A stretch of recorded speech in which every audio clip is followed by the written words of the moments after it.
Hi. Y'all know the deal. Y'all know what happened. I ain't explain myself? Y'all know what happened. Y'all know. I was cooling. I was chilling. And then you know what I said? You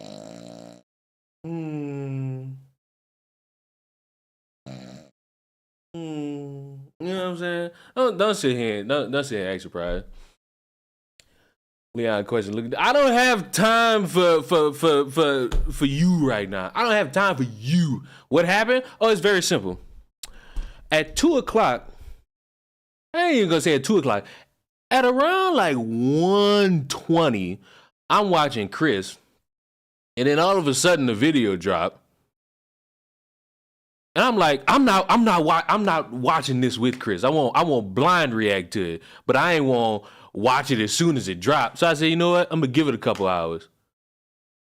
And so I turned my PC off. I was just chilling on my bed, and all of a sudden, me. I was asleep.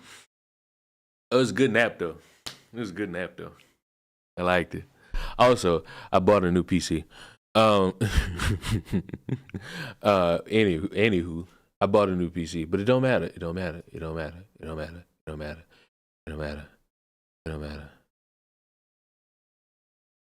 Because it was a good nap though. I ain't gonna lie. One thing I ain't gonna do is lie to you. It was a pretty good nap. But what happened? Don't spoil the video for me, please. I ain't gonna lie. Don't spoil the video. I already know about the first like 2 seconds. I already know about the first 2 seconds because I saw it. With PC, you getting a new one, smarty. Chris, do I press this link before or after watching the video? Like, let me know. Like before I really watch this, do I turn it on before or do I turn it on after? Also, I have fan art I want y'all to see.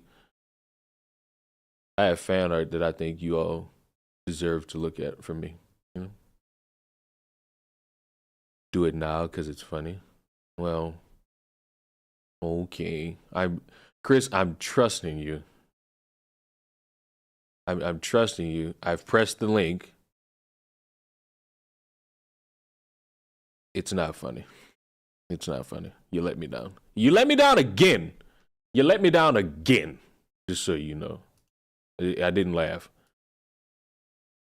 Just so you know. It's safe, Leon. Oh, I know it's safe. It's just not funny. I thought it was going to be funny. Me and Chris have a shoddy history around like what's funny and what's not. And he swears that things are funny, and they usually never are. Here's the fan art from today. Because me and Gothics played Overwatch this morning, and I think I cursed out. It wasn't even like a "you suck." It was more like a "God damn it, what are we doing?" And I told her to play the fucking game, and this is what I got. And I've been told that this is an accurate depiction of me, which is bold. That's pretty bold. All right, what is this one? Oh, I already had that pulled up, goof. But I'll read what you... I want to settle out of court, get the police to apologize in a letter, get them to pay off my rehab costs, and move on with my life. I don't want to constantly be reminded of a traumatic event and have to defend myself. Too bad, buddy. But I saw this, and I want to read this first. Because he uploaded the video, and I'm wondering. I understand people have criticisms of me. I don't think I'm above being critiqued. That said, was it really necessary to use a transphobic caricature of me in the thumb? Bro, don't the person that make this art do this to everybody? He make them like grotesque? Like, ain't that the gimmick? Because he's done that to non-trans people. He sat up there and made... Did he draw Muta ugly as hell too? Like, Keffals, you already ugly. Like, it ain't got nothing to do with you being trans. Like, people can just be ugly. It don't matter if you trans or not. Just be a ugly mugly motherfucker. Like, be real. While also not using my pronouns in the video. Well, I don't know what Muta did there. And y'all know my rule. You do something that I deem not respectable as a human, Well, I don't have to respect anything you do. And you know what? Scamming people out of money, that could be in that qualification. I'm just saying.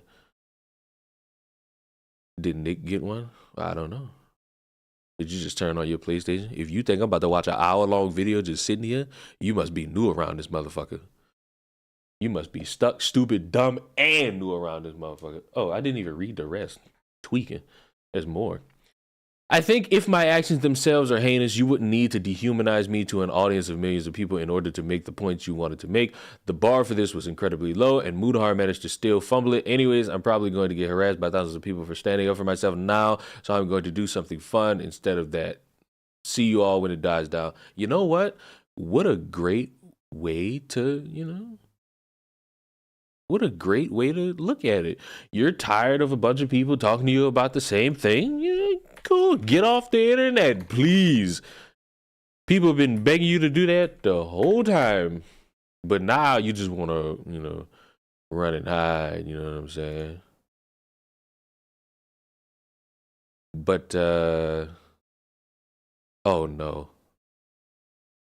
No. No, you didn't, Tipster.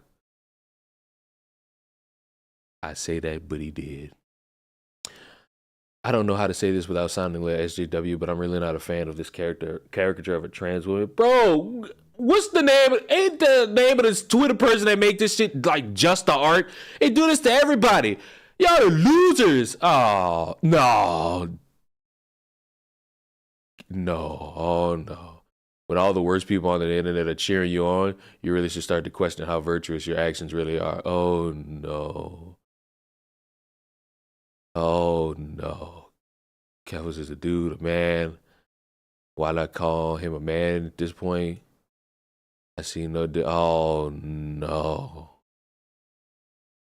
Not credit Kiwi. Oh no. Oh no. Don't do it like this, Tipster. Not like this. I called it. Oh no. Normalize telling your friends you love and appreciate them because you don't always know if someone you genuinely care about is having a rough day. Yeah, you know what? That's true. Says the guy who wanted to, like, a few days. You'll have to ask Xylee this question because I don't remember it from her timeline. But me and Tipster had like a private conversation, the topic being around mental health. And around that same time, he had, I'm not going to say the same conversation, but a similar to Xylee. And after having that conversation with both of us, the motherfucker wanted to fake having a mental health crisis to get a bunch of people on Twitter mad. And I don't know, like, what was the thing with Xylee that made her say, you know what, fuck this dude? That was it for me. Because it's like, you don't do that and then run around crying foul because, oh my God, the people on the internet are so mean to me. How dare they? How dare, what have you replied to, son? Yep. Oh no. Oh no, please tell me it didn't go further. Okay, it hasn't gone further than that. I'm proud. I'm proud somewhat it hasn't gone further than that. But let me just be dramatically fucking clear to you morons. I ain't even gotta be clear. I already found it. Bam! All this crying about transphobia. Oh my God, I want to feel so important. This is everybody this Just the Word person has done art on. And you know what? I'm not going to assume sexualities. Some of these motherfuckers are straight. I don't even know what that purple thing is. Like, what the fuck? I see a couple eye doves. I see a Sneeko. I see a who that? What's his name? Hassan. God damn it, I see Muta a couple times. God damn. The art is creepy, but the art is creepy in like a cool way. It's like if motherfuckers were strung out on not only meth, but alcohol poisoning. But oh my God, it's so transphobic. You know what that let me know? Because I've literally only seen the first 2 seconds. You know what that tell me? There's nothing else in the fucking video that you could criticize. So now motherfuckers are gonna go this is transphobic. I don't know where that artist is right now. And I don't know if a bunch of losers are giving that artist shit, but you do a great job giving me nightmare fuel because I like this art style. It's not chibi. It's not like cute. It's not like, or I don't know if it is a ripoff or something else. I don't know. I don't follow the art world like talking about it. But bro, this ain't transphobic. I'm gonna need y'all to like find something else, something sustainable, instead of just, crying. Because I'm not about to sit here and co-sign motherfuckers and having videos dropped on them, and then they can't say anything else. They can't say nothing else, but they will sit here. Keffals' profile ain't doing much better. What are you doing? Listen. You got a laundry list of critiques. Some need to be addressed. Some just like, all right, you ugly. But this how we started? Yeah. And then Tipsters, of course, co-signing it. You have to be careful to understand how transphobic everyone is. No, you don't. Good troll, but no, you don't. Try that luck somewhere else, but no, you don't. I know you trolling, but for the one person that's sitting here quietly saying, wait a minute, he actually has a point, I'm gonna need you to never speak on racism ever again if you're white. Fuck it. If you ain't black, don't speak on my racism. Like, if motherfuckers actually take Vidal seriously, don't speak on racism if you white. You out your depth. Can't not a soul understand what it's like to be called a nigga except for me. With flavor, I'm not reading that. Hi everybody. Sorry for being an hour late. Sorry. But you know what? Sexiest black YouTuber on occasion. He gets engulfed in his beauty sleep. All right. Are we ready? We ready to get this started? I've delayed enough time. Actually, before that, if you ever wanted to know why these modern women are choosing the bear, here's just one reason. Here's one reason. Like, so when these women telling you, when these women are telling y'all, hey, this is what I'm afraid of, this is how I'm viewing the scenario, I'm choosing the bear, and you run around and say, well, statistically throw them statistics out the window. Nobody, no actual human being living in the here and now is going to look at statistics to come up with an answer to a question on the spot. They're just gonna go off real world experience. And if you either experience this or have to see it happen, you're not gonna wanna pick a man. Hell, y'all seen all these fucking videos going around? Well, not videos, but like news articles going around of grown adults, fucking kids. I choose a goldfish at the current moment. Like, come on now. If you just casually walking and a motherfucker yank your shit with a belt, there's a reason you would choose a motherfucking bear. I would say it's New York. That's another thing. That's another motherfucker's excuse. It's the city you live in. No. That shit could happen anywhere. That shit could happen anywhere, not even in a country, across the world.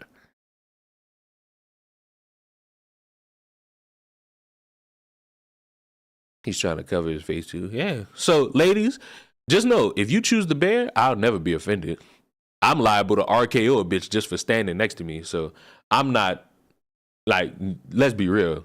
If I get the chance to RKO somebody, I'm definitely gonna do that shit. Like, no motherfucking bab. All right, let's begin. I thought that shit said video on the video. I was about to scream and gag. I was about to be choked the fuck out. All right, Muta, inform me.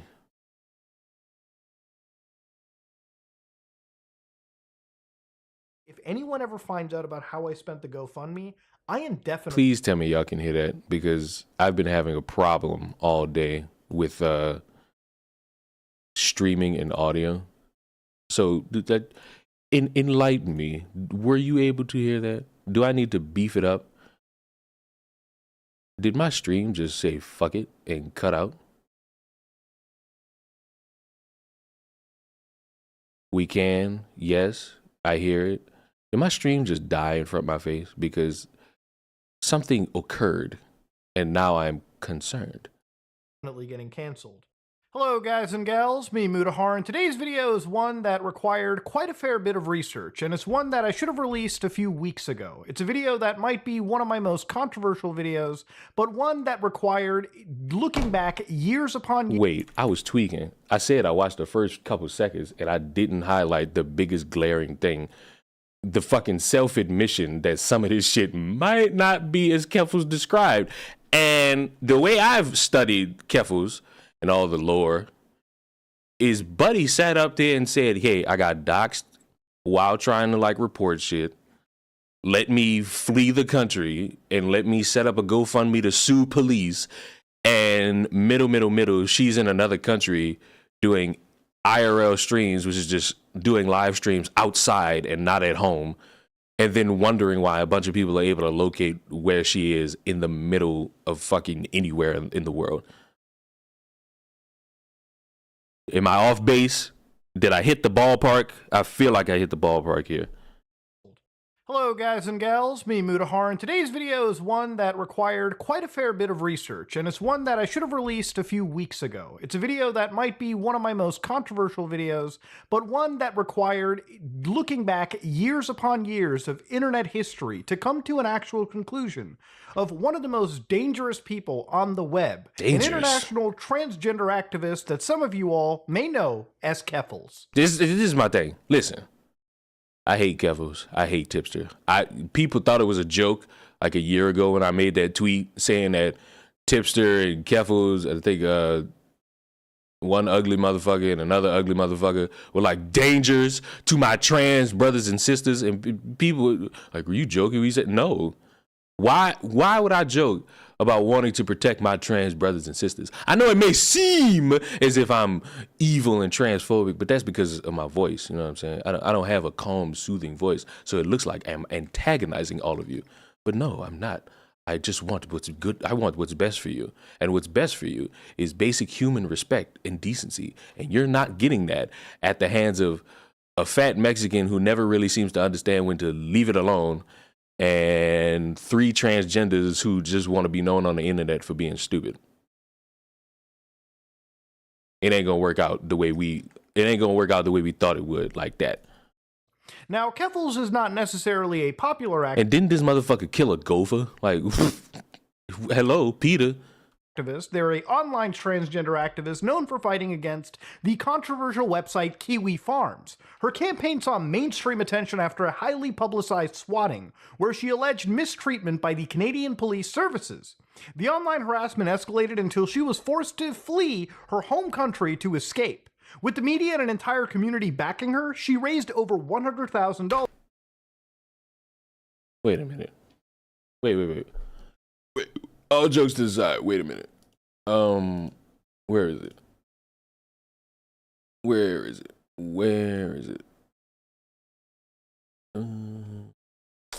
I think if my actions themselves are harmless, you wouldn't need to dehumanize me to an audience of millions of people. I make a point. The bar is incredible. Anyways, I'm proud of a transphobic character while also not using my pronouns in the video. In the video announcement. Oh. Wait, am I drunk again? I have a question. Doesn't Keffals go by she, her? I could be completely wrong. And you know what? I'm going to chalk it up to, me not paying attention to this lame ass nigga for any longer than the length of time it would take to do a YouTube stream. But isn't Keffals' pronoun she, her? Uploaded a new video regarding a serious fraud of an activist known as Keffals over an hour deconstructing her. Somebody help. I know one of you mother. Chris! I know you know. Chris! I know you know, loser. You know every intricate detail about these online people. From their pronouns to how they sleep at night. Fucking white boy. I've always used her. Is it not? I've been working with the assumption that Keffals' pronouns were she, her. She's a her. So she's a her, and I see 1, 2, 3 indications of pronouns being used correctly. So now you're just lying. and tipsters co-signing that for some odd reason. And my question to tipster is why are you about to do this again? Why are we about to do this again where you sit there and you cry, you defend your friend without realizing that you don't have to? On GoFundMe to recoup her losses and pursue legal action against law enforcement. This is the story the public heard all the way up in 2022. Turns out her entire career and almost everything she said is a lie. Join me as I take you down a journey that involves SWAT teams, misgendering, do-it-yourself hormones, cat boys, and a scam many have tried to expose, yet for some reason almost no one is talking about. Before we get into the real meat and potatoes, I should probably explain a bit more about who Keffals is. Her name is Clara Sorrenti, first roaster. It's crazy. So not only have your pronouns been accounted for in the announcement of the video, unless you are a he, him, and you just like didn't let that be known like out loud. I ain't gonna say out loud, but I wasn't aware of it. And you know what? That's just my transphobia seeping out. But so either that's the case, or you're lying because there's shit in this video that's damning. Because I still haven't seen anything worthy to be like, all right, even though I'm only a minute in, so let me shut the fuck up. Prominence in a community of another left-wing political streamer named Bosch, garnering a following by posting memes on Twitter. With this notoriety, she began streaming video games on Twitch in March of 2020. Her focus shifted to politics later that year after a wave of anti-trans legislation swept through the United States. She went on to raise $200,000 for a campaign for Southern equality to protect trans youth. By the end of the year, her Twitter surpassed 10,000 followers, and while most were on board with the activist, others grew very critical of how she used her platform. Clara regularly directed her chat to brigade targets by ratioing them. Apparently, because I've just been informed, the problem with Muta is that he used they as a pronoun, which inspires me to say, fuck y'all, the English language is fried and kids are dumber, and one of the reasons is how bad y'all fucked up the use of the English language. Ratioing, for anybody who's not terminally online, is when you try to get more likes than the original post in a quote tweet or a reply. What's this, a stream for Gen Z people? Speak like a normal human! You wanna be fucking geezer? This amounted to coordinating with her chat on stream, and even if you blocked her, she would just use alternate accounts to achieve this goal. It was through this that she got into her first real internet beef in early 2022. On March 22nd, 2022, Clara had a spat with online notorious agitator Ian Miles Chong. Their back and forth continued for hours as she commanded her viewers to ratio him. Then at around 4:50 p.m. Eastern Standard Time, her chat was brigaded with hateful messages. Despite the timing, one of her mods would end up blaming someone else. Another streamer... Chris, you fucking sent me a screenshot of an old Keffals tweet, and all it made me think of is that I hope it gets brought up that this dumb fuck decided, hey, you know what we should do? We should sit here and we should just pretend to be black queer people and just go online and do dumb shit, because that's a great idea to help inspire nothing negative. You know what I'm saying? Named Destiny. Destiny is a kind of progenitor of the entire online leftist streaming space. His stream is where both Vosh and Hassan Piker got their start. These people used to be friends, and nowadays, not so much. And that is reflected in their communities. The only evidence implicating Destiny was a quote tweet where he called her cringe. Yeah, like those TikToks where there's someone playing and then also a gameplay of Minecraft or some shit. Oh my god. Geezer. English. What are these words? TikTok sounds like a racial slur. Like, did you just call me a racial slur? First of all, I'm black. Second of all, I'm not about to sit here. You know what? I figured it out. Hi, everybody. Today on Late Night Evening News. Hold on. I gotta just stand here. Hello, everybody. Evening News. In today's story, the government has killed you all. Ooh, the shock! It was posted 2 hours after the raid. Despite this, Clara and her community insisted it was his fault. Once again, there was no evidence he had any involvement, yet she used it as justification to deplatform him. Her first response was to try to get his Twitter mass reported and banned. She set her sights on his Twitch channel, launching what can only be described as a full-fledged character assassination. There are countless examples of her legitimate slander and flat-out lies about Destiny. He detailed the worst of her behavior in an extensive document he published back in 2022. And I'm only going to touch on a few examples because this video is going to be as long as it is. The first thing to point out is she was successful in depriving him of one of his main sources of income. She painted Destiny as transphobic for not supporting trans women competing in sports with cis women. Even if you disagree with this, that doesn't necessarily make Destiny transphobic. It's a fringe pressure. Muta, you don't understand the logic of people like Keffals and Tipster. If you don't support everything a transgender does, you clearly want to see them castrated and dead. You want to see them eradicated off the face of the earth. No matter if you bring in any form of logical conversation, no matter if you speak calmly, if you don't agree, you deserve to be in the gulag of online discourse. No one should respect anything you say because how dare you infringe upon the rights of random people doing random things like going to sporting events. Oh golly, how dare. Oh golly, there's such a drastic misunderstanding and misaligning. Monotypical, that's the second time you've interjected something nobody said. Calm the fuck down. Go away. Like, get off the soapbox. Nobody's in here talking about genders. We're talking about morons on the internet and how stupid they use genders. Calm it down. I will sit here and actively piss you off and say there's 49,000 genders and I can't name any of them. Just because you keep coming in here and spouting this shit when nobody's bringing it up. Castrated, I think that ship has sailed. Oh, shut up! Point of a much larger, broader issue.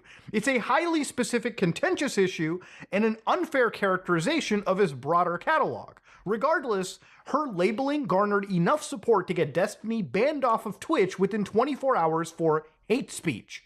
She immediately took credit, gloating about taking away his primary source of income. Hey Steve, I just took away your primary source of income. Please leave me alone and stop bullying trans people for content. He picked a fight with me, he got banned, I won. This behavior was not only encouraged, but rewarded with 30,000 new followers that week. But an important thing to remember is that if you're banned off Twitch, but we have to consider, you do that, it's activism. You highlight every single problem under the sun with Keffals, and somehow we're playing the game of transphobia because why the ever-loving fuck not? You know? You cannot appear on the site at all. For the longest time, you couldn't even show his face on screen without getting in trouble. Now that he couldn't defend himself, she spread even more blatant falsehoods. The same day, she baselessly accused Destiny of stealthing, which is secretly removing a condom during sex without the partner's consent. This is generally considered a form of you-know-what, which Clara brings up in her accusation. Oh yeah, meanwhile he stealths people, which is legitimately a form of...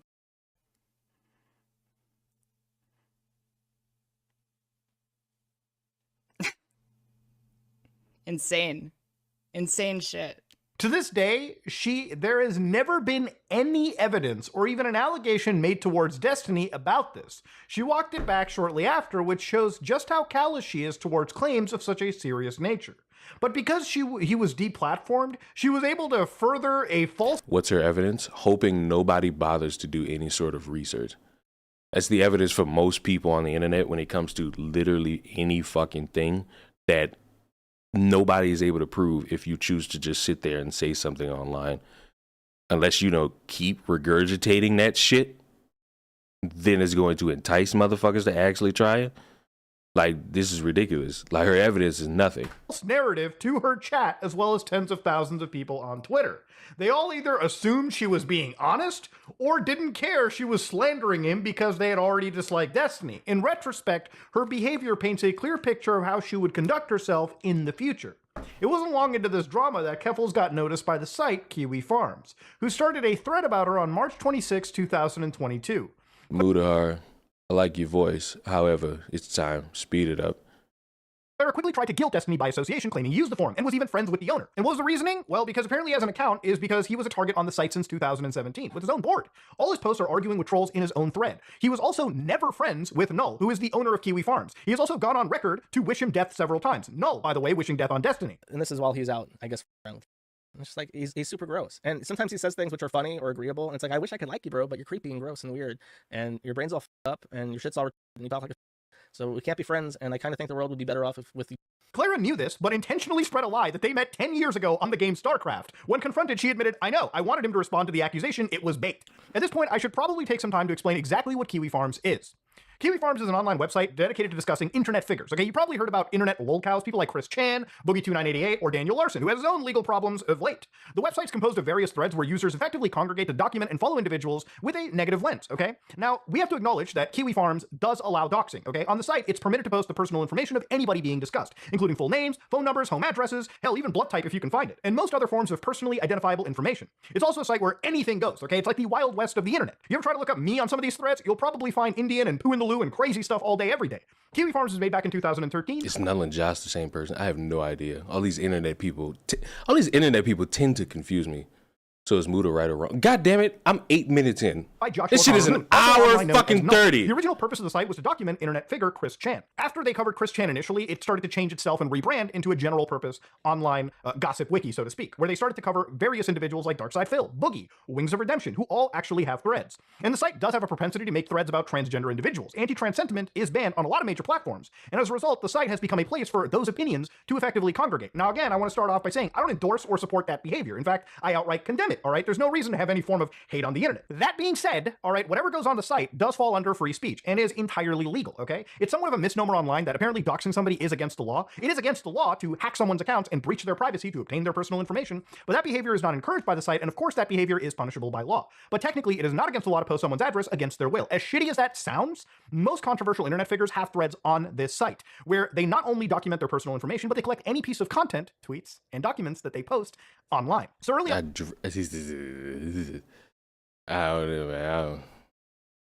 I don't like that, but it's like welcome to the internet at this point. And you know what? You're dealing the dead man's hand when you want to be somebody on the internet. That's the dead man's hand. Clara blamed the thread's creation on Destiny, saying he was the reason they found out about her. Later, she admitted it was her constant instigating that actually caught their attention. How did the Kiwi Farm stuff even start? They noticed me because I started doing Twitter ratios. And they went from getting mad about Twitter ratios to digging up every single thing in the last 28 years of my life, looking for more reasons to be mad at me. Again, hypocrisy and misstatements are going to be rife in this video. After Destiny got banned from Twitch, the owner of Kiwi Farms discussed their feud on their podcast. The episode was streamed live on March 25th. Clara reacted on Twitter, calling him the final boss of transphobes, and proclaiming she wouldn't back down.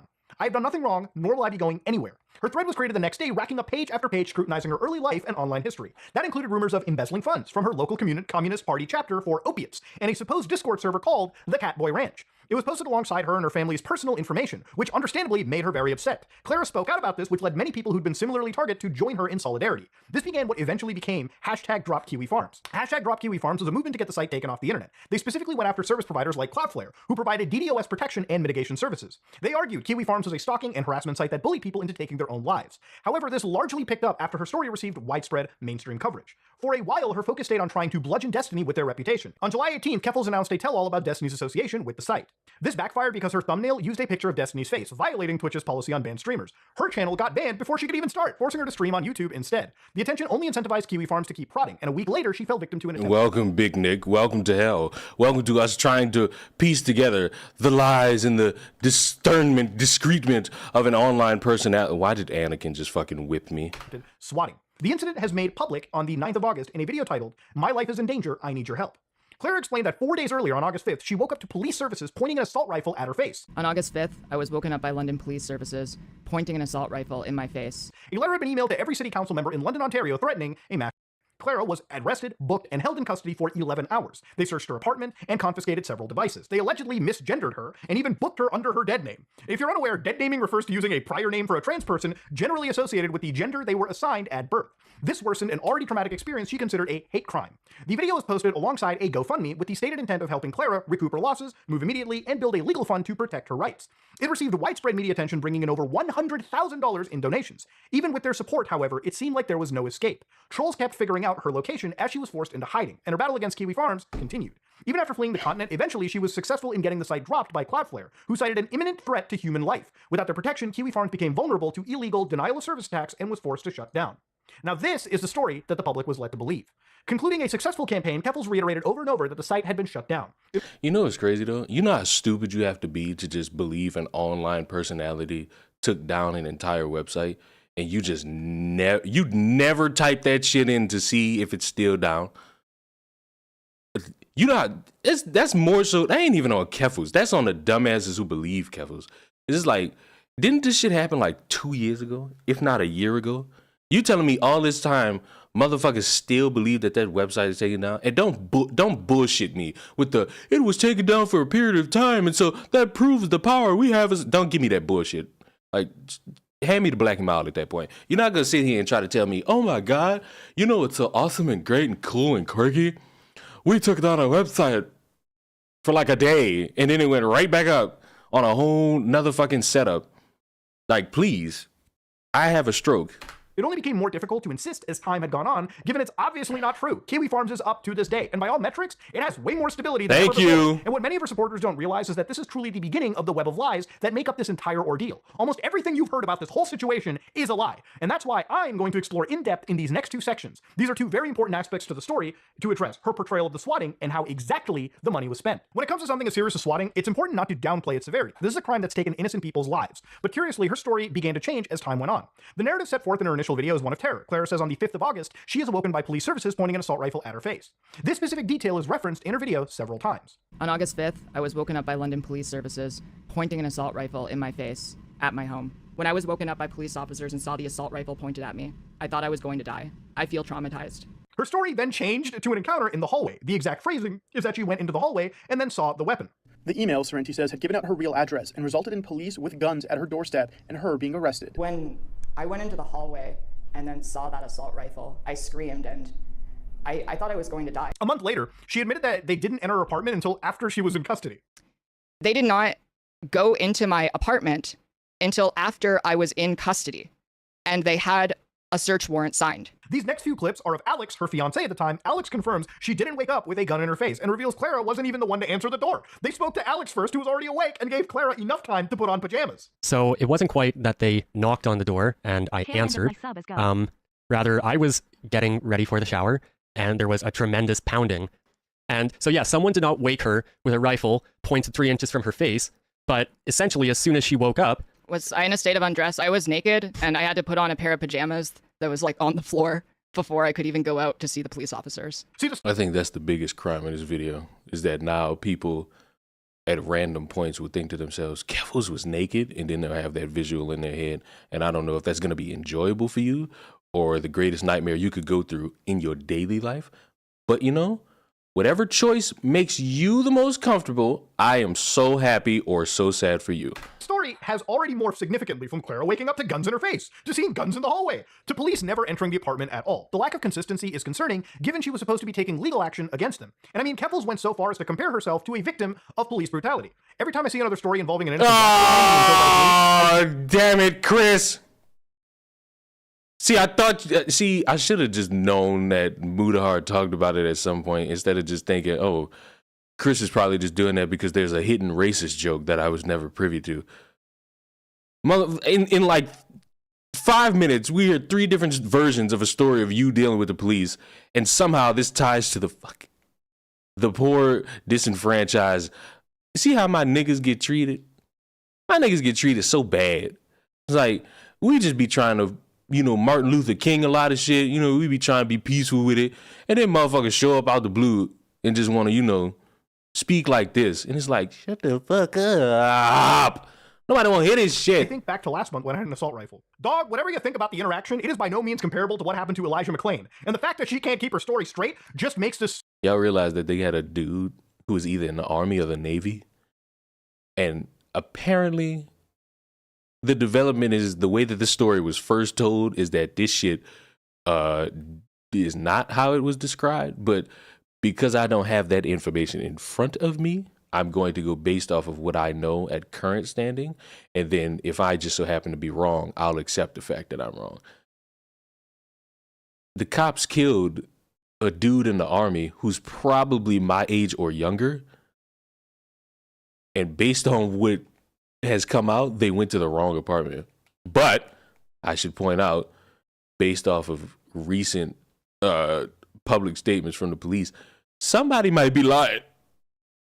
Somebody in this scenario might be lying. So much more worse. Clara also claimed police were transphobic and booked her under a dead name. If you're unaware, dead naming again refers to using a prior name for a trans person generally associated with the gender they were assigned at birth. During the arrest, the police officer referred to me by my dead name. I was booked in the station under my dead name. The police, when talking to my mother, referred to me as her son. The fact that a fake email led to London Police Services booking me under my dead name reveals the prejudice that many police have towards 23-year-old airman. Well, my mistake. I apologize. transgender people. This is despite the fact that the email contained my real name before ever even mentioning my dead name. This is one of the property bags returned to me after I was released from custody. All of the property bags returned to me have Roberts written on them. Roberts was my last name until I legally changed my name first to Kaylee Sorrenti on January 25th, 2012. On August 11th, London Police Chief Steve Williams put out a statement regarding some of her accusations. He states that all activity in the holding cells is monitored by audio and video equipment. They reviewed the footage and found no evidence of Miss Sorrenti being addressed by her dead name and gender. Williams concluded her dead name was used on property bags due to the existence of a prior police report, explaining that it was literally for tracking purposes. He apologized and ensured a solution would be implemented to prevent any of this in the future. Claire responded to the statement by reiterating her dead name was used during the arrest. She even speculated the timing may have been intentional so they wouldn't get caught. It's important that he said, well, I cannot confirm any conversations which might have transpired during Miss Sorrenti's initial arrest. And that's when it happened. The activity in the holding cells is monitored. And I never made a statement about any bad things that happened while I was in custody. I would absolutely assume that when the police know that these things are being recorded and can be part of public record, they would be more careful with how they go about their business. I don't expect them to acknowledge how bad the situation actually was. They just did. Wait, what the fuck do you mean they just did? In a statement saying, yo, nothing happened currently. The reason we used your dead name is because of a prior police report and it's tracking, which is a normal thing to do. And no amount of dead naming is going to really change that, especially if you got a track record to where there's a police report already on your ass. They're going to keep that record of you and probably update it. Oh, this person used to be Robert. Now they're Clara? Is that her name? That's the name? Clara? I could be wrong. I necessarily don't know. I don't care either. And there's no way of verifying it besides first-person testimony because there's no body cams in the London Police Service. Her own partner then contradicts the claim that she was dead named during the arrest, though alludes to unspecified misgendering that occurred. Once again, any instance after the arrest should have been captured on recording. And they yelled at Clara while she was in bed. So she got up. They were saying Clara Sorrenti. Note that they did not use her dead name at this point either. As far as I know, is there anything I missed, Alex?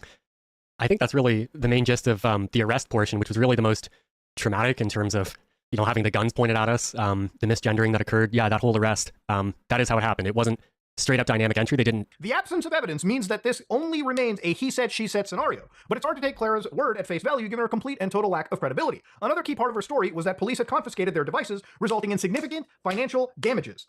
They seized both my personal and work phone, as well as the work computer that I broadcast on Twitch from. Not only that, but the police seized my fiance's cell phones and laptop. Now I realize why Leon is very antagonistic. This shit is very petty. It hurts. That's not the reason I'm antagonistic. The reason I'm antagonistic is because I, unfortunately, opened my actual third eye. Not that bullshit these women who don't have dads go through in terms to excuse their shitty behavior. I realized that, you know what? The world is full of shitty people. And especially online, especially with these YouTubers. And you could ask Chris, there's a list of individuals that I caught the vibe of that were just pieces of shit. And I got told, oh, but they're fine, or they're cool, or they're nice to me. And then either it's a week later, or a few months later, or even a year later, everybody now realizes that motherfuckers suck. And when push start to shove, motherfuckers don't really know what to do. And they'll sit there and just be like, oh, well, but they were cool to me. And then they're not cool to you, or they do something that upsets you. And then all of a sudden is, oh, fuck them. And it's like, When everybody starts to realize or stops doing the pretend thing, like we all are pieces of shit, like all of us. Some of us are like criminals. Some of us would just like laugh at a baby falling in an ant pile and getting bit by a bunch of ants. So it's like there's a thin line of piece of shit, and we all fit on that line somewhere. Like, as long as we're not trying to pretend we somehow better than the next person, and we instead just say, yep, I'm a fuck up. I done screwed up in this life. Whether if I'm 10 years old, 24 years old, 45, 82, you done fucked up in this life. Just don't stay there. Like, damn, like, that's why I'm antagonistic. Because a lot of you motherfuckers will sit here and try to play in my face like I'm stupid. Problem is, not only am I college degree certified, I'm also a good judge of a character. Somebody asked me earlier, like, well, not asked me, but they were trying to figure out why me and Gothics like speak so casually to each other, like as if we like two cousins. It's because I have the ability to vibe with anybody, but it ain't a vibe like, oh, we're best buddies now. I'm gauging you like a motherfucker. I'm seeing based on the conversation what you cool with, what you not cool with, and I'm also watching you to see how you act towards other motherfuckers. Very evil what I do. It's not trustworthy at all. If you have a forgiving style of heart, I recommend you don't do that, because you're not going to be able to handle when a bunch of motherfuckers be like, what's wrong with you? I'm a nice person. I'm the type of motherfucker to be like, oh, really? Suck the back of my dick? Because I don't care. As well as their external drive, which very heartless, I know, contained the only copy of their PhD thesis and other important university documents. Because of the negligence of the police, we were both left functionally unemployed, and I have spent thousands of dollars replacing our computers and cell phones. And this was one of her justifications to launch the GoFundMe. Basically, Schmokey. To recoup her losses. I started a GoFundMe to move immediately, recoup my losses, and build a legal fund to protect my rights. But there were no losses to recoup. The devices were returned after 3 days. I eventually got my stuff back in like 3 days and got an apology from the chief of police. That's nice. So yeah, that was really nice. Not nice how they responded to the situation, but I'll take it. Now, if we're to believe that she meant 3 days after the swatting, that would place it on August 8th, a day before the GoFundMe started. There's also footage of Clara picking up her belongings from the police station, where you can see this property bag. It heavily resembles the property bag seen in her initial video. A close-up of one of the labels shows us a date of August 8th, 2022. Man, I wonder who lied. Yeah, it's looking as if a little old Keffals lied. Hey, Chris, let's make a... I don't want to bet with white people. Y'all don't really pay up unless y'all drunk.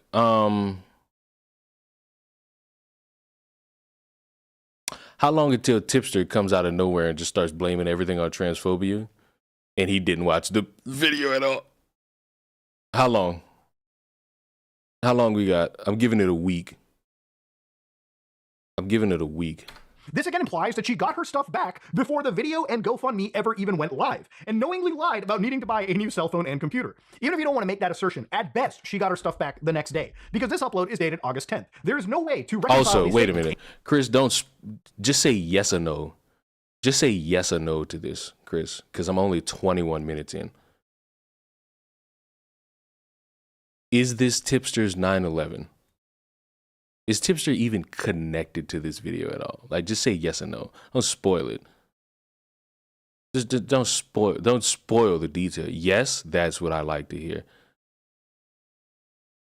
That's what I truly love to hear in this life. In either way, it was dishonest to never update that campaign to reflect this. Because of the negligence of the police. Why is Tipster friendly with Keffals? I'm sorry for pausing so much, you intricate viewers who want to hear all the lore.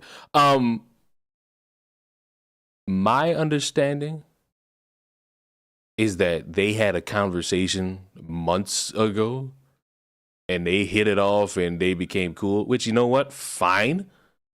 There's nothing wrong with that.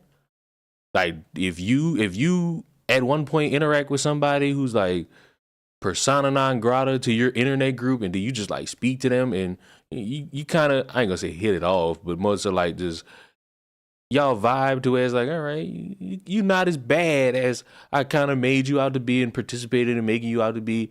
Like, cool. But remember what I said about checking and vetting motherfuckers. I can't just like talk to you and all of a sudden be cool with you. I gotta know, like, we on the up and up here? Like, we on the up and up here? Like, we cool? Like, now I gotta know about you. I gotta know what's good with you. It ain't just, we're so friendly now. It's, all right, motherfucker, I'm watching you now. I ain't about to be fucking sitting here and just being like, yeah, you cool now. You good in my book. Like, no, fuck that. I gotta see how you do and operate. And it look, Tips is just a fucking lapdog looking for a bunch of people online to hang out with. which is fine. It's just you need to find the right people. And here's the thing, dramatically online internet people who talk about politics and how transphobic everything is are the worst type of people, because my God, are the conversations fucking stale. Would Leon look up someone's criminal record before befriending them? Would depend on if you're an actual criminal. I'm not about to fucking look up. I'm not even about to come up with a name, because one of you dipshits would be like, that's my name. How'd you know that?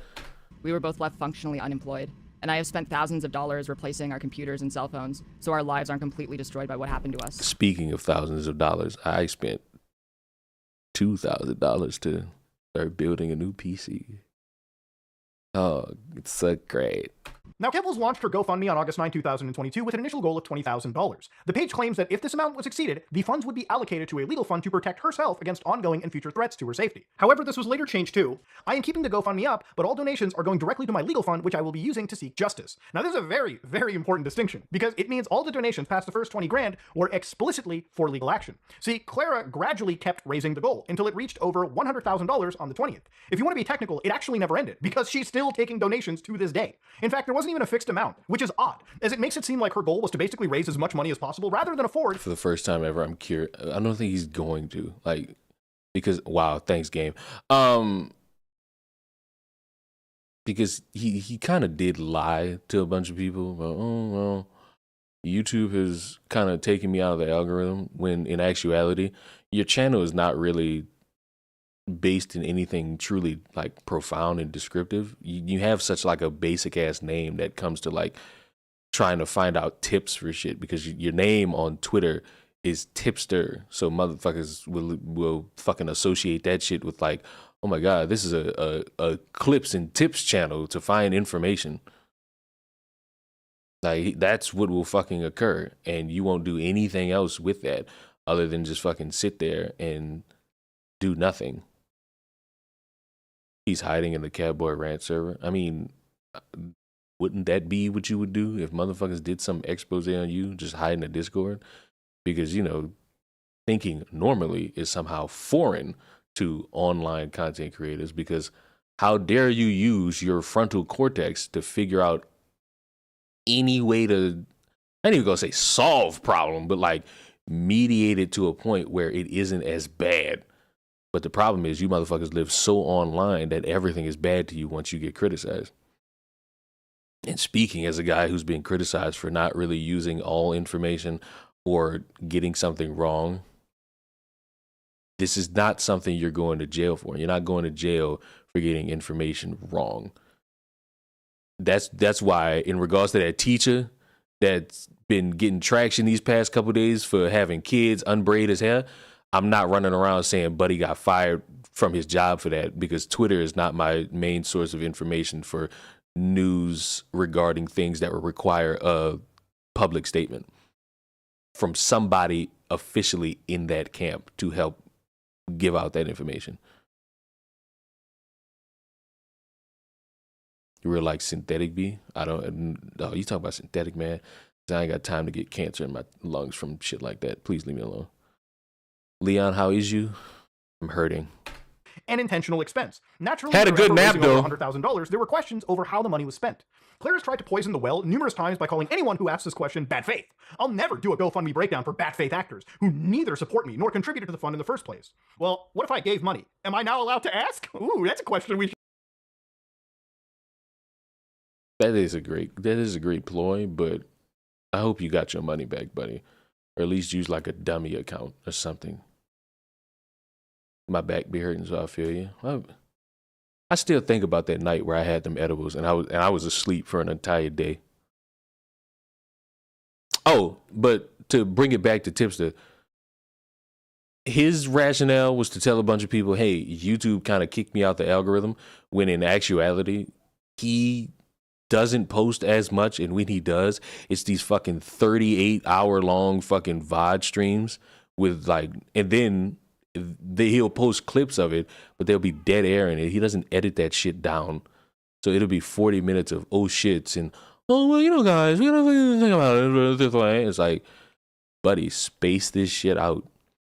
I was talking to Chris, and Chris like kind of agreed, but it's also something up in the air because we don't really have anything to really prove that. The thing that kind of fucks a lot of people is like the oversaturation of a bunch of shit on your channel. That's why, you know how when I stream on my main channel, I joke about, it's the first time I've streamed on this channel in like a year. It's like, that's not true. My main channel is video based. This is stream based. This channel is stream based. The cooking channel might end up being shorts based, depending on how I really feel. And it's like,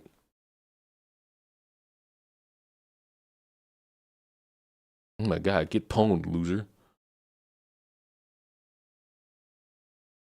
Get fucking wrecked, senile baboon. Tips are just bad at the videos that get him attention. I'm not even reading your chat, and it's not your fault. I'm in the middle of war. I need a shotgun I can actually use. Okay, I can use this. I can actually use the shotgun. Tips is mad that videos of him get more attention than his actual channel. That and his channel is dead, and it was confirmed by YouTube. And the motherfucker somehow got it back in the algorithm by bitching, which, you know what, success to you, happy for you. But then he just stopped uploading consistently, and more videos came out about him in like a 2-week style span. And that fucked him again. That fucked him in his own algorithm again, and had everybody like, nope, you still suck, buddy. Not good for you in this atmosphere, buddy. Oh my God, oh my God, oh my God. I hate that damn thing. According to the algorithm, there's no tipster. Yeah, you got to type in a bunch of other shit in order to get tipster's channel to pop up. Then he just deleted 400K views on his channel. That's another thing. Yeah, you just make it seem like a complete panic move by you and you alone when a motherfucker tweets out, hey everybody, guess what's dropping today? My video on Keffals. And then in that same time span, you fucking deleting videos. Now the excuse will most likely be, hey guys, I don't really like the fact that I have this content on my channel anymore. It's kind of upsetting to me. I don't really like that it's gone this route, and how dare it go this route, yada, yada, yada, yada, yada, yada, yada, yada. And you know what? Fair. Could be the outlook for everybody. But the way I see it, it's just shitty.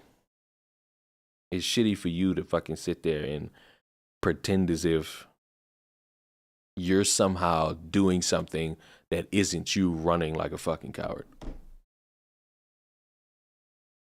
Should bring up.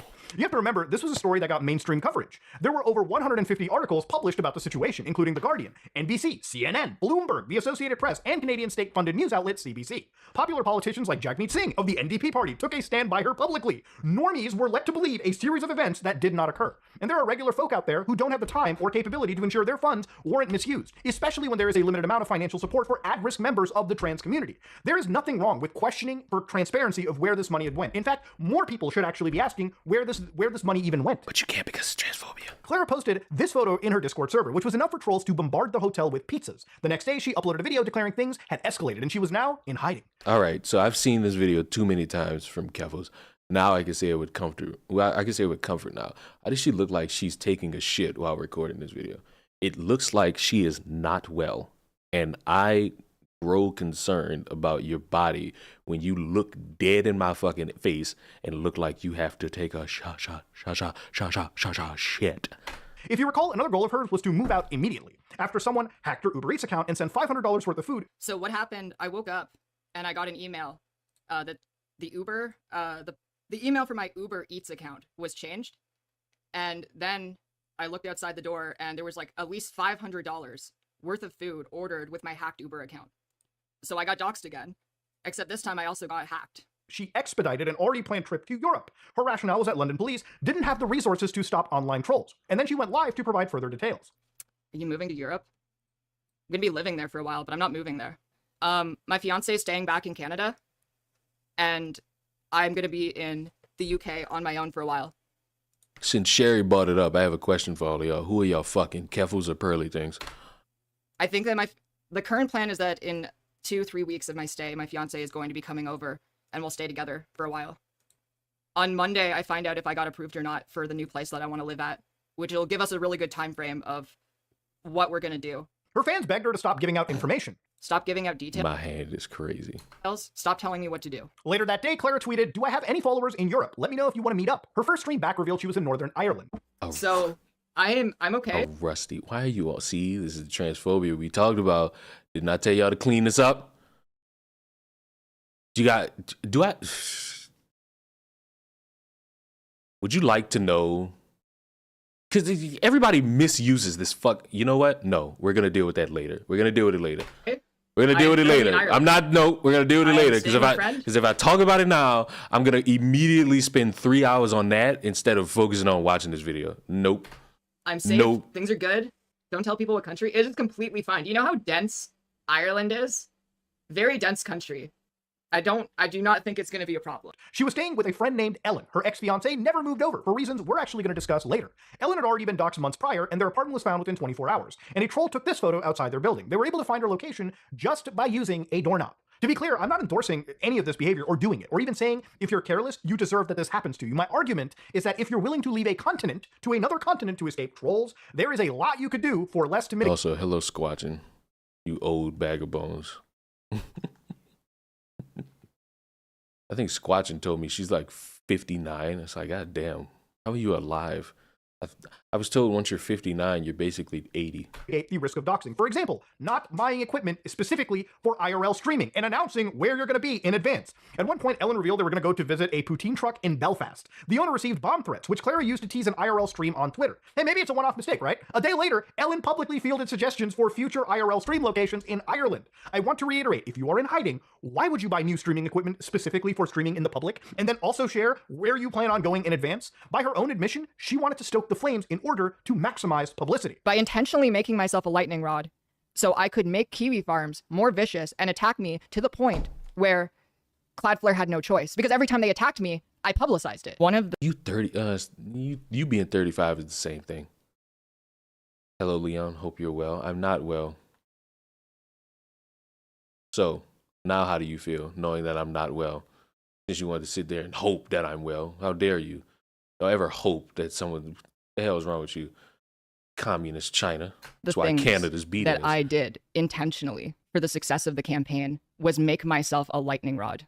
I egged them on. I egged Kiwi Farms on. I wanted them to attack me because by doing that, I was able to show the world how fucking vile they are. In the past, streamers have been punished for similar behavior. Ice Poseidon was notorious for being a constant target of swatting. He was ultimately banned after streaming and getting swatted inside an airport, and while it wasn't his fault, at a certain point he was clearly feigning ignorance and enabling his troll's behavior for content. What makes Clara's behavior different, and what actually prevented her from staying in Canada? Well, if you think it's fucked up for me to question it, don't worry, because Keffals has since admitted that this entire cover story was all a lie. Nowadays, her explanation for leaving the continent was not to escape online harassment, but to escape her ex-fiancé, Alex, who she now accuses of being abusive. To not get too deep into it, this is after her ex-fiancé called her out for leaving to cheat on her with Ellen. This is where I need to admit something. Last year... You're doing better than Keffals. It's because I don't do coke. You know what I'm saying? I don't do coke. The worst I've ever done to my body was consume like 400 milligrams of edibles and was completely gone for a full day. That was like the worst of it. And you know what's crazy? I still made videos. I still made videos while that occurred. I tell you one thing. I went to sleep and I just woke up. I just started making food. Bro, I made tacos. I made chicken tenders. I think I even made shrimp and fries. And I ate all that shit. And I remember it too. I remember getting up and making that shit. And then immediately just like, you know how motherfuckers, y'all know how sexual I really am. Talk about how I was on my knees for all that fucking food I made, because I'm actually a great fucking cook, you know what I'm saying? But it's like, the munchies are real? Oh, yes, my child. The munchies were real. Especially that day. The munchies were indeed real that day. That was a good day. You know, it's crazy. The only reason why I took all 400 is because, like, the 200 wasn't hitting. So at that point, I just had to let it all go out. I was in the papers. Go Listed big, go on home, CBC, baby! Canada's biggest media outlet. Twitch streamer and trans activist says she's leaving Canada for a while due to harassment. Earlier this month, Clara Sorrenti was the target of a swatting incident and has been doxxed and hacked. And there was a criticism that I frequently got throughout that time. How does moving to a different country help you with online harassment? And as we found out, it didn't. Because once I landed in Belfast, I had people showing up, making threats outside of where I was staying. And I knew that no matter where I went in the world, I would not escape online harassment as long as I was an online figure. And Turn the fucking wasn't it Tyler the Creator that basically told you motherfuckers, how the fuck you getting bullied online? Turn that shit off. Turn the fucking computer off. I'm so glad. Like, of course I want it back. I've lamented that I want it back, but I'm kind of glad my Twitter got banned and I'm stuck in read-only mode. Because now all I could do is just like read shit. I don't have to engage in any of it. I can just read it.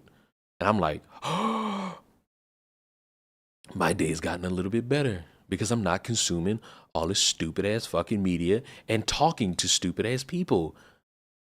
My plan was to just like tweet, get a bunch of motherfuckers mad, and then just go away and disappear and let y'all argue with each other. It's so much better just sitting there, read the shit, use it for video, and then just go about my day. Fucking wow!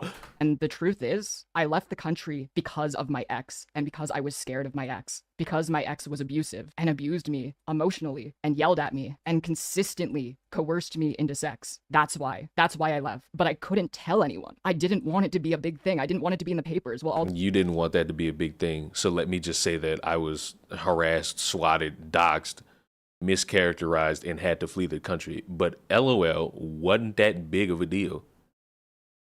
But LOL wasn't that big of an issue.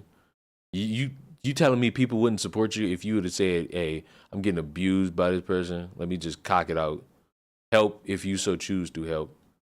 Really? You want to tell me with a straight face on the internet people wouldn't support you in that? Like, come on now. What do I always say, my children? If we gonna be something, let's be fucking for real. Let's honestly be fucking for real for a second.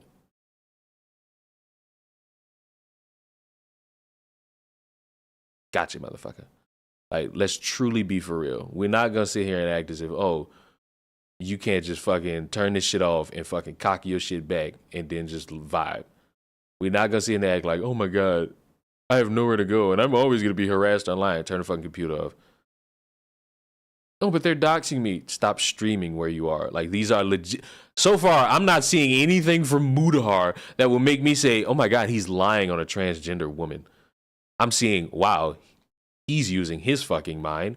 And the people who aren't are the people running around either saying or alluding to Muta being transphobic. And they're playing the fucking look at the comments section argument. It's the worst fucking thing. the journalists were circling around and writing their stories. I didn't want that to be known. I didn't want any of this to ever be out in public. If you didn't want any of this to be out in public, maybe, just maybe, oh, I don't know.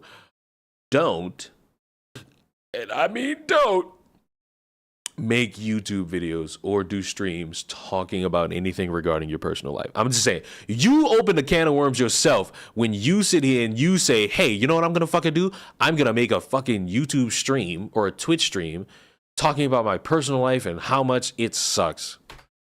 So here's Her escape basically amounted to a paid-for vacation across Europe, evident by a leaked post from her closed Twitter circle on September 14th. Clara reveals she was staying in Ireland until the 27th, then heading to Spain until the 11th, before moving into her apartment on the 12th. Now, the dates imply that she had already just bought tickets, but she ended up in London instead to watch a play. Clara then briefly returned to Ireland before flying to the United States to attend TwitchCon.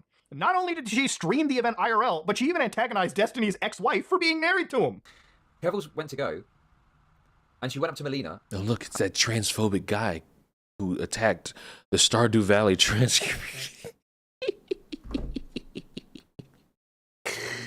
Dog, I hate people so much. The way people do things just irks me. And she was like, she was shaking. Like, it was Not- she was so not, angry, she was shaking. Not Chud. And she said, tell your husband, if he doesn't stop coming for me, I'm going to get his YouTube channel deleted. No memes. That happened, okay? So Keffals moved into her new apartment on October 12th and used some of the GoFundMe money to pay for a full year's worth of rent in advance. So just a quick update. I have an apartment for October. I'm moving then. I have it. I've already paid. I'm putting it, like, I'm using the GoFundMe money to pay an entire year in advance. Now, which is not something she ever said she was going to do, and a huge departure from just moving. Clara moves into a luxury apartment, and with a low approximation amounting to $28,000. So far, Clara has admitted to spending the money on new devices, as well as equipment for IRL streaming. She traveled across Europe, planning to visit Spain from Ireland, but ended up at a play in London instead. She then flies to TwitchCon in the United States before getting an apartment in Canada, and then paying an entire year's worth of rent. There, she bought even more equipment to build a professional set with studio lights. While it's difficult to make an exact calculation for this, the gaming chair alone, her gaming chair, would have cost over $2,000. I had to Fuck no. $2,000 for a chair? I'm saying that because I'm sitting in a chair that was like $600.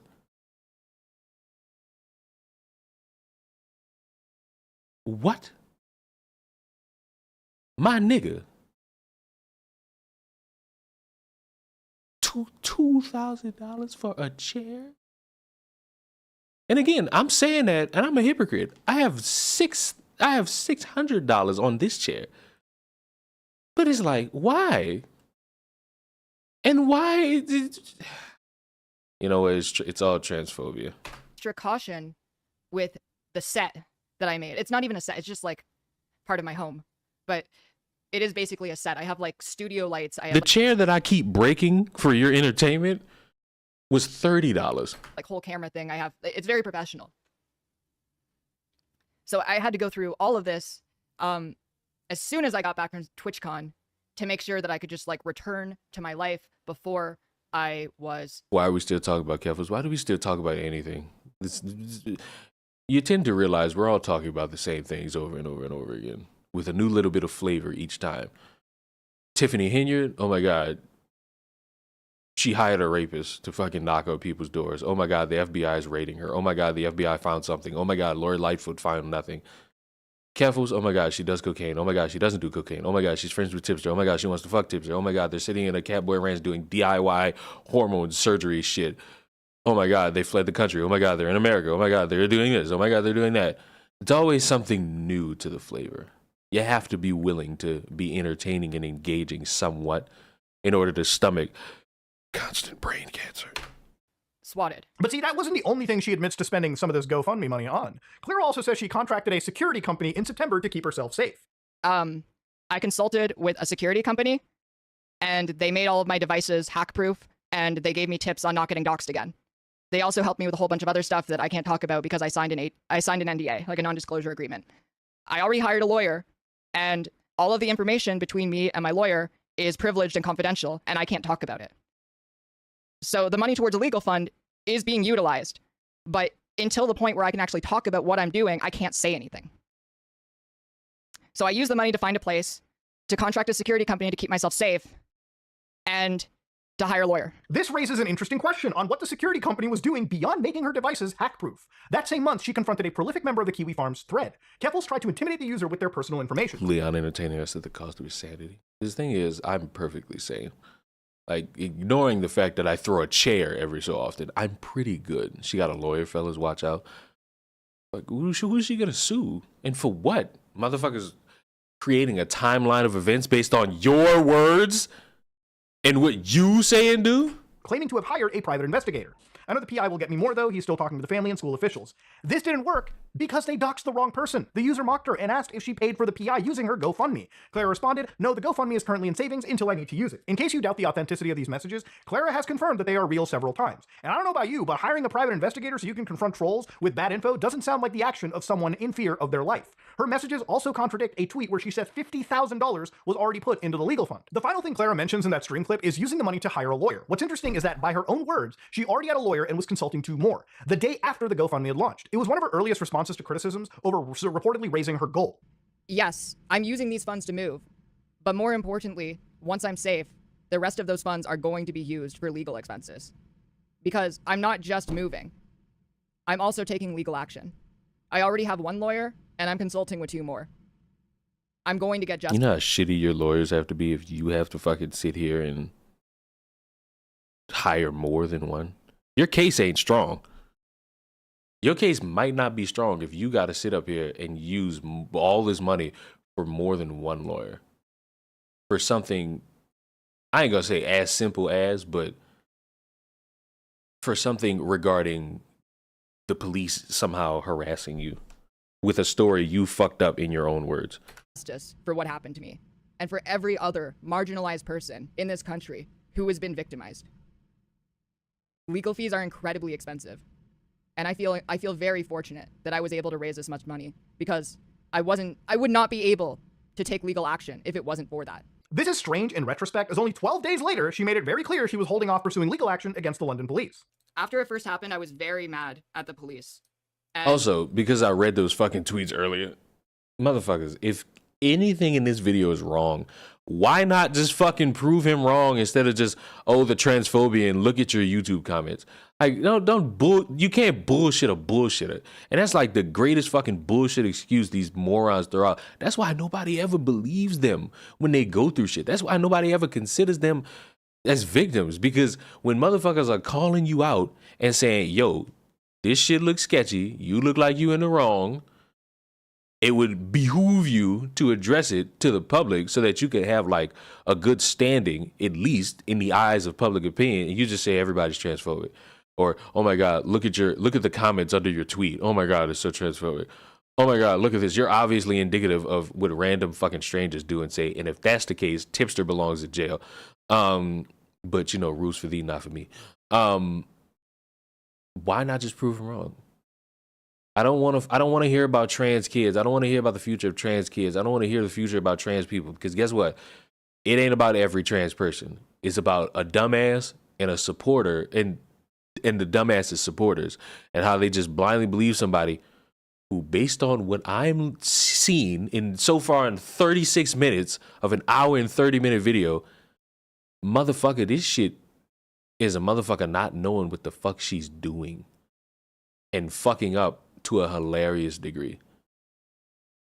In her own fucking words. It ain't even like, oh my god, I gotcha with a bunch of fucking documents. These are your own fucking words. You're fucking this up. Also, stop hiring black people to make Mexican food.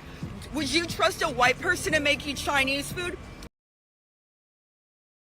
It's almost every time this shit just like comes in and it just hits the fan perfectly. Like, who did that? Wolfsbane? It's like every time I go on like some form of a rant, I say something that just lines up perfectly with the fucking sound alert. Late to the show, more drama about Keffals GoFundMe arc. I still press X to doubt about it. It's X being abusive or anything else. I'll need proof. Yeah. But you know, guess what? At least her words are being used against her. I wanted to hold their feet to the fire as much as possible. I wanted to even potentially pursue legal action against them. But they've taken the threat against my life very seriously, and I want to see justice. I live in California. We have Mexicans making soul food, then it's not soul food. There's a lot of leads right now, and they might actually be able to catch the person who swatted me. And with what is going on and the connections to Kiwi Farms, knowing that they're monitoring the thread, we might actually see something happen. Now, at around the same time, she told the Kiwi Farms user the money was in savings. She claimed she never said she was going to sue the police. Yeah, that's all I said. I never said that I was going to sue the police. I wanted to be very careful with the language that I used because I don't know exactly what the plan is. I know that I'm eventually going to take legal action in some way or another, but I don't know yet, and I can't talk about the different things that have been discussed between my lawyer and I. Now, going back to Destiny's manifesto, this was scrutinized on a much wider scale, which led many to start asking for a breakdown of expenses. Clara refused because I'm not providing a product to investors. I won't be sharing expense breakdowns. I've been advised by lawyers to keep everything close to vest for legal and safety reasons. Clara rebuked that there was a legal fund. She got an apartment and was now processing the entire event. Now, you're probably wondering if she wasn't planning on suing the police. What's up, Leon? What's not down? Why Dylan did she hire lawyers, and what was the point of the legal fund? Well, if you read between the lines, some of you might be able to infer what actually happened.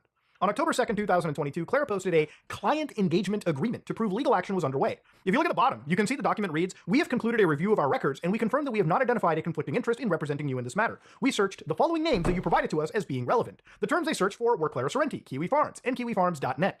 Now, this proves she was paying money to consult lawyers about a lawsuit against Kiwi Farms, but not the London police. It's dated August 10th, the same exact day as her stream, stating that she'd consulted a lawyer. Don't do things on my birth month. There isn't actually even a good explanation Fucking weirdos. of why she did this. Kiwi Farms was never mentioned as the intended target of her legal fund. The only entity named in the GoFundMe was the London police. So this took place around the same time she claimed she never intended to sue the police. And if you're wondering why it didn't go anywhere, for as much as people hate Kiwi Farms, the website is entirely legal.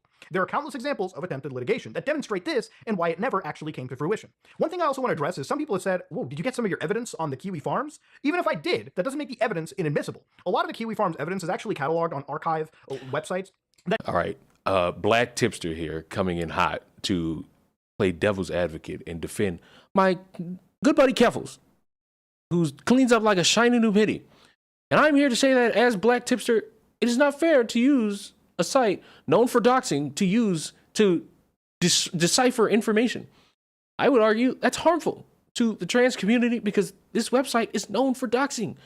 And doing that, Muta, I would expect so much better from you because, you know, I was very cordial with you and you seem pretty cool on the internet and your wife's kind of, you know, your wife doesn't like me, but I always thought that we were good friends. And at the end of the day, you know, it feels like you're just being harmful for the sake of being harmful. And I don't know, maybe it's because you're down that alt-right pipeline, but I hope one day you can clean up like a shiny new penny. That capture a snapshot of a website. Now y'all gotta watch me clutch this game while y'all hear Muta whisper in your ear.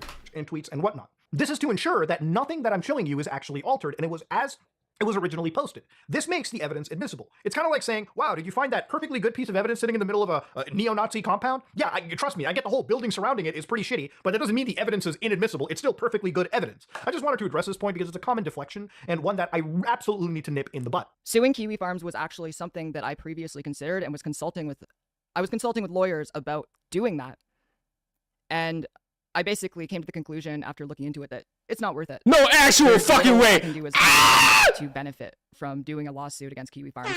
The only possible lawsuit being a defamation lawsuit, which there is little to no benefit for me to do. 3 days after posting that letter, Ruined Obama is crazy. Claire admitted on a private stream that she hadn't even started yet. Her unnecessary traveling is blamed for keeping her busy, which to me is an admission that she wasn't all that interested in consulting her lawyers. But now I'm going to be focusing more on the legal things because I'm settled down, I'm back in Canada, and I have time to work on this now. I consulted quite a bit with my lawyers, but we, at the time, were, especially during the campaign, basically unsure of how to go forward, especially because my availability was kind of all over the place. And that's because this will be a very important issue later. She was still in the process of collecting evidence. But the problem is right now is that I'm still in the process of I have to collect all the evidence. One of the first steps that you need to do is collect evidence. And if you announce prematurely who you are taking legal action against, it gives that party an opportunity to try and destroy as much evidence as possible. I'm not even going to publicly comment on the party either. Now, for this to make sense, you kind of have to assume she wasn't talking about the police. In that case, we already know what proof does or does not exist. Her account can't be proven, and even if we're to believe her, it's hard to argue the police acted out of prejudice. This is brought up by Nicholas Diorio, who got some interesting answers out of her on stream. I hate the fact that I used to like watching Keffals because you're a boring individual. That's all that let me know. The first clip is Clara stating she was still engaged in legal action against the police. I wasn't aware you were still engaging with legal action on the police. I am. It's just like... there's been so much shit that happened, and then like immediately after like getting back from everything, I had to move, and I like just got unpacked like 2 weeks ago. Claire describes a specific incident in which she was dead named while being put in handcuffs. However, she admits it could have been an honest mistake, and the officer didn't know what a dead name was. Now, there are questions as to the dead naming taking place. They claim they have no footage of you being dead named once you get back to the precinct, and you claim there was dead naming. So the only time that could have happened is during the swatting itself. Is that still something that you claim? Yeah, that was something that happened with the constable that arrested me, like when I was actually being put in handcuffs. Look, I don't have a problem with spicing up the story a little bit, but, and I understand the like how this upset you and your family, but it really does sound like you kind of slandered those cops. Like, I don't think I slandered them. I mean, if like, we're taking them at face value, right? For that they thought when they were going into your house that they were like potentially dealing with somebody who was planning to shoot up a like public office building or something like that with like politicians, then like it's totally possible that they thought that was your name, like that you went by that name. So I don't know, because the email. Did you read the email? Yes, I did read the first sentence of the email is "My name is Clara Sorrenti." But then it was signed with your dead name. It said "My name is Clara Sorrenti," and then my dead name is blank, and they put the dead name.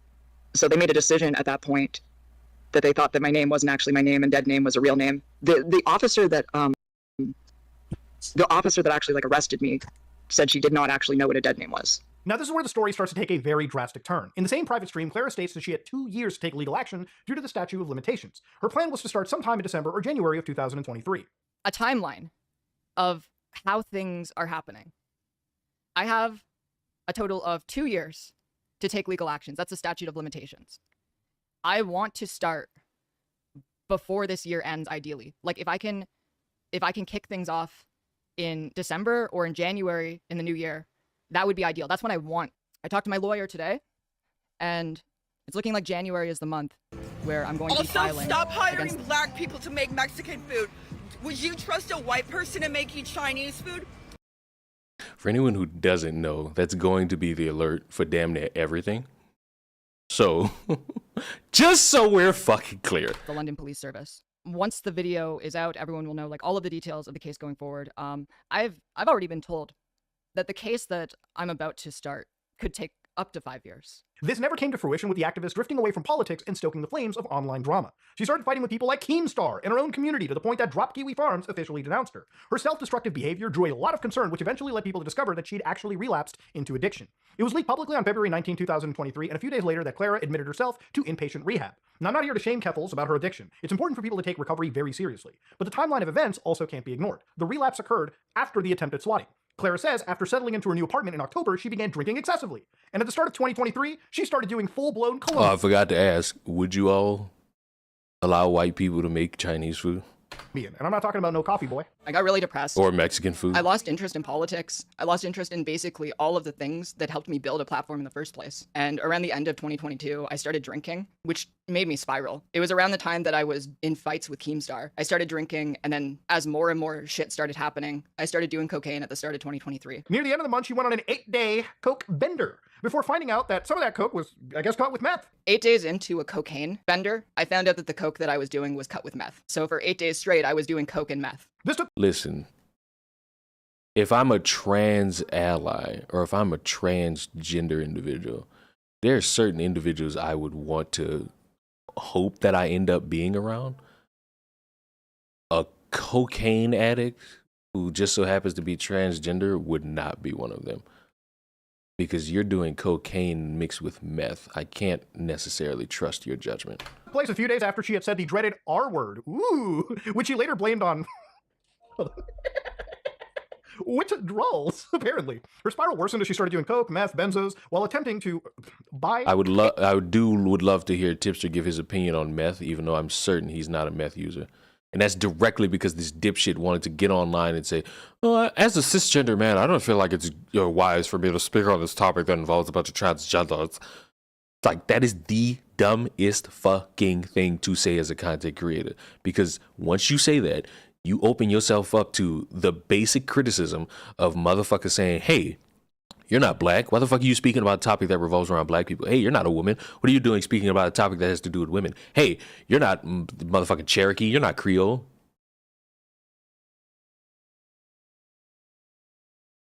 Like, you never say that shit. You're online and your primary source of content is giving your opinion on shit that has nothing to do with you. You realize I'm not a woman. I don't have the intricate details of having to deal with life as a birthing person. No, not at all. Not even one iota of a fucking care in myself. But guess what? I'm still getting my fucking opinion. Cause who the fuck gonna stop a nigga like me? Hear me? H on the dark web. Started doing coke and meth and benzos, and I was planning on ordering him. Motherfucking black would be a rapper. From the dark net. After the backlash, Clara went into rehab on February 22nd. In the next few days, I will be admitted to rehab. The doctor said that because of the drugs I'm addicted to, without medical supervision, detoxing will kill me. Now, I'm inclined to believe her on this, given that she didn't return until about a month later. Clara later admitted that she spent more money going to rehab than she ever had on actual drugs. I was in rehab for 34 days before I discharged. I went to the Addiction Rehabilitation Toronto facility, and it was one of the best decisions I think I've ever made. While Addiction Rehab Toronto doesn't have prices listed on their sites, aggregators like Recovery.com price a 3-day stay at the facility at $20,000 Canadian dollars. And that is a fourth of the entire dollar amount It's hard to believe that expense, on top of buying enough drugs to end up there in the first place, had no bearing on how that GoFundMe money was used. One of her mods admitted the habit went a bit into the fund money at the end. However much a bit is, we might never know. Her relapse began right as she was supposed to initiate legal action. That by her own admission hadn't even started. Remember, she was apparently collecting evidence to beat the statute of limitations. And after a vacation across Europe, new stream equipment, TwitchCon, hiring a private firm, security firm, and private investigator, consulting lawyers about kiwi farms, and paying an entire year's worth of rent because fuck it, why not? She spiraled, necessitating a month-long stay at a rehab facility that cost approximately $20K USD. Sorry, hold on a minute. I'm having a little brain fart. Canadian dollars, okay? Big difference. With the latter beginning in the exact time frame she claimed to finally take action against London police. Now, of course, there is one last hope for the GoFundMe money going towards anything vaguely resembling those initial stated goals. In April of 2024, Keffals' lawyer, Justin Anisman, filed a complaint against London Police Services with the Canadian Human Rights Tribune. The application hereby argues she is the victim of discrimination by London Police Services, referred to henceforth Ignore the fact that I almost fucking died. as LPS. Now, the 5 examples given, 3 of them discuss her dead name being used in their records. This is true, and acknowledged by London Police in their first statement. The complaint further alleges LPS officers used her dead name and gender. During the arrest, this cannot be proven as no body cam footage exists. In a private conversation, she explained pushing body cams was one of her main goals. If I could get one thing from all of this, it would be body cams, since the police didn't even have them in my hometown. There is no evidence where she is well aware of, hence why her last point is actually kind of bizarre. The complaint introduces an entirely new accusation and has somehow gone unmentioned so far. Clara alleges that an officer groped her breast and said, "Yeah, it's a she." The fact that we haven't heard about this before is insane. It completely changes the narrative. This realistically should have been her leading story, since it's also at gunpoint, apparently. If true, the interaction recontextualizes every claim of dead naming. It also makes her behavior afterward much stranger, given that she seemed to forgive LPS in favor of pursuing action against kiwi farms. Lawyers. Yeah, that's all I said. I never said that I was going to sue the police. I basically had to make peace with it. Like, after it first happened, I was very mad. If she truly went to rehab, she definitely isn't working her program. She has never taken responsibility for any of her actions. It's an internet personality who's been caught. So of course they're not gonna fucking own up to this shit. They're just gonna say something's wrong and look at the comment section, look at the replies of the tweet. That's what they're gonna do. They're not gonna do anything of substance. They're gonna do shit to just piss you off because you motherfuckers are easy. And you know what? Don't even fall for the bait. You have what you need to look at this fucking weirdo and say, you're fucking weird. Just fess up to it already. Like, enough. Like, fucking enough. This dipshit is an embarrassment to black people, trans people, and people who go through rehab. And the one dipshit who's dumb enough to stick by his side doesn't really fucking see the reason why people hate her. And will sit here and strawman Muta with the look at your audience point, because he has nothing else as a counter to obvious fucking criticism. At the police. And I wanted to hold their feet to the fire as much as possible. I wanted to even potentially pursue legal action against them. But they've taken the threat against my life very seriously. And I want to see justice. Now, this is in stark contrast to the reduced feelings and security described by Clara as a result of her inability to trust LPS. This impacted her ability to earn a living. In the 6 months since the events at issue in this application, Ms. Sorrenti has seen a reduction in income of more than 25%. That document further alleges that their treatment of Clara left her unable to leave her home. By the way of example, she feels incapable of leaving her home or socializing productively with friends and family out in the community because of a fear that LPS will continue to discriminate against her. This is patently untrue, given that the time frame is when she traveled across the world. It also doesn't make any sense to blame London police for that reduced income. And it only gets crazier when you realize the complaint seeks $125,000 in damages. Accordingly, the applicant seeks the following remedies: a declaration that the LPS discriminated against the applicant contrary to Section 1 of the Code, in order for damages of the injury to applicant's dignity, feelings, and self-respect in the total amount of $75,000, and in order that LPS compensate the applicant for the loss of income suffered and other special damages incurred as a result of the discriminatory plus interest therein in the amount of $50,000.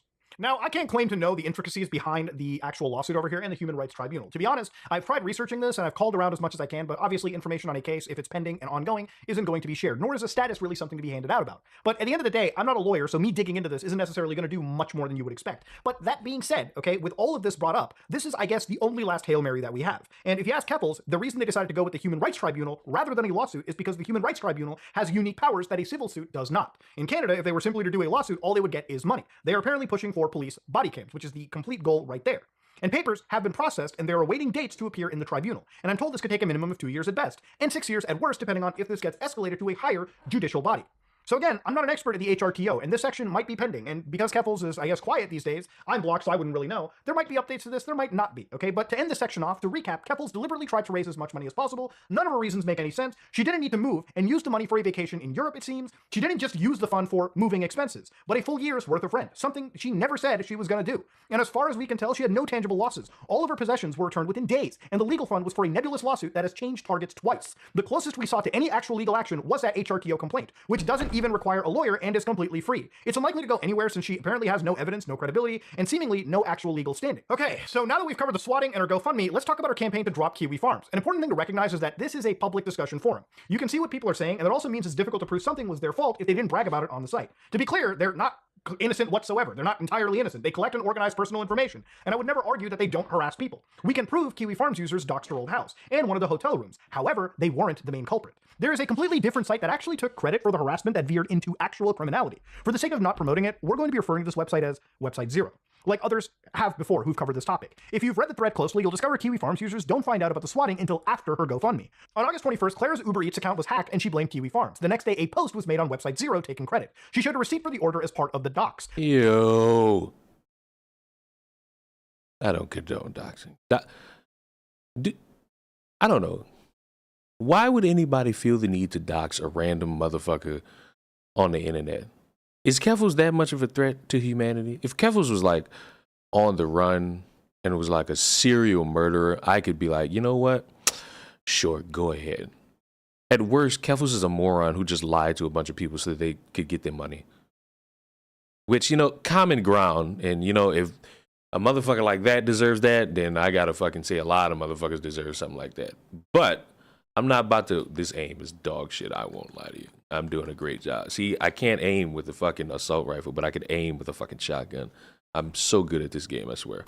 This post also included phone numbers, accounts, addresses, emails, and passwords belonging to Sorrenti, as well as many of her family members. The doc stayed pinned from the date it was created until September the 4th. It was being worked on publicly since March 28th, and with users actively calling for others to track her down. Despite this, Clara continued to blame Kiwi Farms instead for hacking her account, her Uber account, even directly calling for Cloudflare to halt services in response to the hack. From here, she makes a decision to move to Northern Ireland to flee online harassment. And it's important to know that Kiwi Farms was down from August 26th to August 29th. Website Zero identified her location on August 26th thanks to that doorknob. Keffals blamed the Kiwi Farms, calling them out by name on the 29th. The same day, she claimed a Kiwi Farms user had identified her location and threatened to show up. She claimed to have identified the user and forwarded their information to the police. And this is true. If this is true, there's no reason for her to believe this individual had any association with Kiwi Farms. The user had been very active across 4chan and the rest of the internet on a variety of easily identifiable accounts. And they've also explicitly stated that they had no connection with Kiwi Farms. She already knew that this person was from 4chan, even showing the original threads in one of her tweets. When we spoke about his plan beforehand, he left comments on Website Zero, and Website Zero was never mentioned once in her account. Clara later claimed that this resulted in another swatting, stating the same thing repeated itself, except Northern Irish police did not put a firearm, did not pull a gun on her. Apparently the police were called to investigate a made-up stabbing. She noted they were very friendly. This followed me. I leave Canada, now I'm in Northern Ireland. The same thing repeated itself. Yep. Except Northern Irish police did not pull a firearm on me. So that's— Who's the Squidward-looking motherfucker? Is that the partner? What would be the word here? Girlfriend, boyfriend, wife, husband, spouse. What's the word? What's the word? cool. I appreciate that. Oh yeah, no, like I want to be someone fair. called in saying that there was a stabbing in the apartment I'm in, and they just sent 2 police officers and they were knocking at the door. Like compared to what happened in Canada when I got like an assault rifle pointed at me, that's nothing. Cops are playing with a cat here. That's interesting that the Canadians are also so militarized, the police there. I didn't realize. Police were calm during this incident because Keffals was not swatted. It was a wellness check from someone afraid she was in danger. The person who contacted police reached out to Destiny to explain they were worried about a stalker. They specifically refute the idea they called in a stabbing. On the H3 podcast, Keffals stated that the swatting had mentioned a stabbing, but that there were no— The chaser is crazy. I just want you to know that, Allie. guns when they visited. This link shows the armed response unit, which is deployed for when someone reports a stabbing in active situation. There's a picture there that shows a dynamic entry. Someone with Ellen's background wouldn't realize that Northern Ireland does actually have a history of armed violence, and the PSNI response to what that violence is equivalent to the United States of America. The evidence strongly supports that the story Keffals gave on the H3 podcast about being swatted here is utter horseshit. And if you recall, law enforcement began actively investigating the people harassing her. As it turns out, they actually caught them. The harassment was largely perpetrated by a now defunct group on Website Zero known as Vile. Vile doxed several people related to hashtag Drop Kiwi Farms, including Keffals and the owner of the DIY HRT directory. This is easily proven as their signature is present in the pastes themselves. Some of their known techniques include using fake emergency data requests to impersonate government officials. They also use stolen passwords from law enforcement officers to subpoena companies into sharing private information. That info was then used for extortion. This criminal activity is only known because 2 members were arrested and charged in March of 2023. Now, while the group is defunct, as demonstrably law enforcement did their job, the important distinction here, though, is what Vile did was criminal. There is legal recourse for extortion. Amongst the many crimes they committed, Kiwi Farms, on the other hand, is still entirely legal, which is why she has to poison the well against them. Her motivations are especially curious given this DM from August 4th, a day before her swatting, where she flatly stated she didn't want to talk about Kiwi Farms anymore. Later on, Clara admitted she targeted the site not because she was in fear of her life, but because it was opportune timing.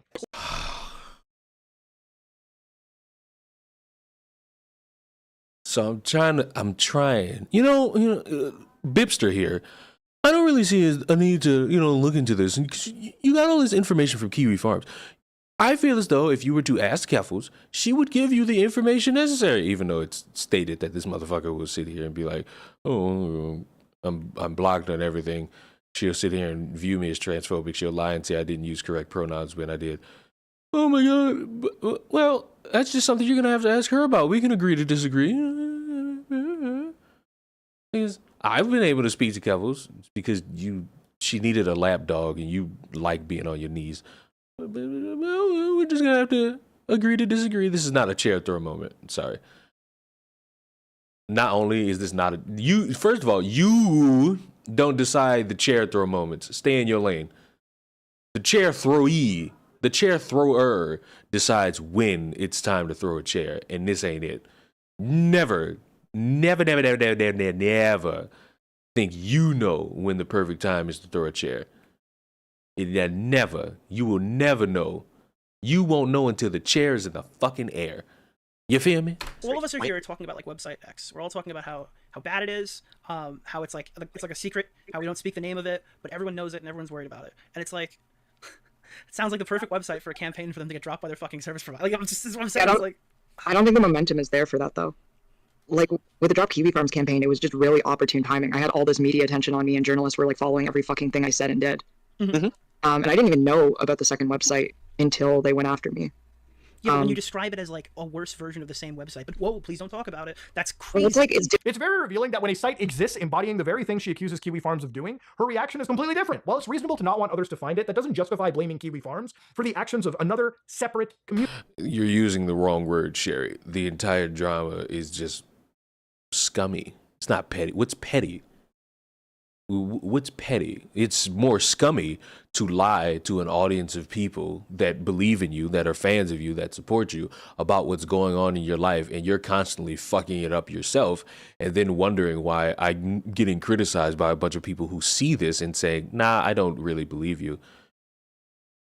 Say, for example, let's paint a scenario here. I come on here and say, Tipster is giving out all my personal information. He's giving out my phone number. He's giving out my name. He's giving out my address. The whole time it's not Tipster, it's Chris the Narc.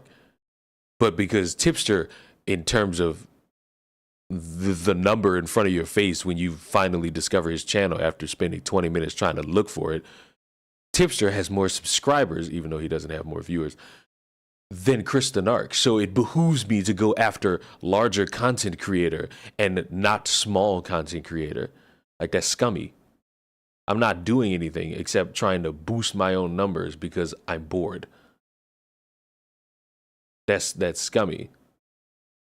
Oh my God, I'm not looking for real information. I'm not trying to actually seek real justice. I'm just trying to boost my numbers because I'm bored and I don't have any traction past fucking dead sounds or like dead air and cocaine. That's all I'm known for. I'm not known for great political takes. I'm not known for, I'm known for enjoy this ratio on Twitter. That's what I like to see. Community. It's her refusal to acknowledge the actions of Website Zero as the actions of Website Zero that necessitates its mention. When asked, she... You know what's crazy? I'm sitting here. I just looked down. I'm seeing a bunch of notifications on Discord.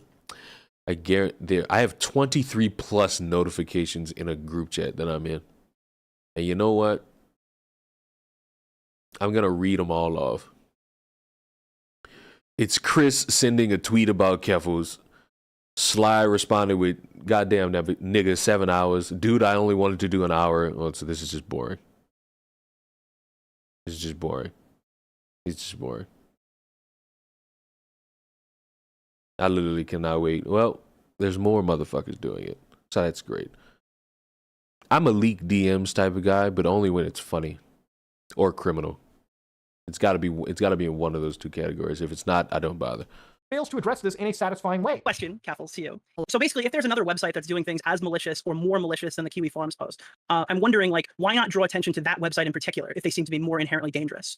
I don't think they're more inherently dangerous. They also don't have as many active users because the people who, on the other side, the people who do it, they're more technically skilled in what they do.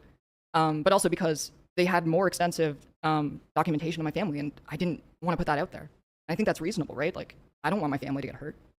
Sure, if you don't want your family to get hurt, that's fine. But the opposite of what you're saying right now was your justification as to why you have to go after Kiwi Farms. Like, this place is doxing you. This person's posting tons of your information. Why do you defend Kiwi Kiwi Farms so much? I think it makes you wonder if she wasn't willing to go after the site because she was actually afraid. Why did she target Kiwi Farms in the first place? Why? All right, boys, we might be able to clutch this one up. Continuously lie about the site being down to your followers? Why accuse anyone with genuine criticism of you as having used the site? Is there something that she was trying to hide? So 47 minutes in, you probably know that I have to address the big massive elephant in the room, okay? Horton here's a who, boyos. The reason for this is because I don't even think we can begin to have this conversation without showing now definitively that Keffals, as a narrator, cannot be trusted. The conversation surrounding the subject has been intentionally warped and obfuscated, and even questioning it will get you labeled a transphobe, okay? And I'm not a transphobe, I'm bringing this up, okay? This is this is a minefield I'm walking in, okay? When we talk about the harassment from Kiwi Farms, it can't be understated that they are transphobic. It's true, there is truth to the idea they'll call just about anyone a groomer just because that they're trans. However, this has allowed Keffals to absolve herself of responsibility of her own actions and pretend as if there's nothing she has personally done for people to distrust her character. Not only that, but she'll discredit any criticism by associating it with Kiwi Farms, the big bad farms. At the end of the day, if documentation exists, then regardless of that source, it speaks for itself. Keffals will hide behind her identity as a shield, accusing anyone who brings up her genuinely questionable behavior as pedo-jacketing. In reality, this is little more than an excuse to avoid accountability, and it's finally time to talk about do-it-yourself hormones and Catboy Ranch. In June of 2022, Claire began sponsoring the DIY HRT directory. For a myriad of reasons, hormone replacement therapy is often inaccessible to many trans people. The directory intends to teach people how to, quote-unquote, safely obtain HRT without a prescription. While some are legitimate pharmaceutical-grade medications... Leave me alone, I'm trying to clutch up. ...simply imported from... I'm paying attention, but leave me alone, I'm trying to clutch up at the same time. The site also offers a number of homebrew sources. They are colloquially referred to as bathtub estrogen, in reference to the actual practice of brewing your own HRT. This guide in particular is linked to Otokonoko Pharmaceuticals, which is also listed on the directory. Otokonoko Pharmaceuticals is extremely controversial, for reasons that will become very self-apparent. The packaging is covered in sexualized depictions of young boys cross-dressing. Again, I have to blur this out because it is actually a violation of YouTube's TOS, with text on the box that reads, "Keep out of reach of parents." It's disgusting and clearly falls under the category of Shota or Loli, which Keffals has given her own opinion of in the past. It's already questionable to endorse what are effectively unregulated drugs. It's even worse to explicitly advocate for their use by minors.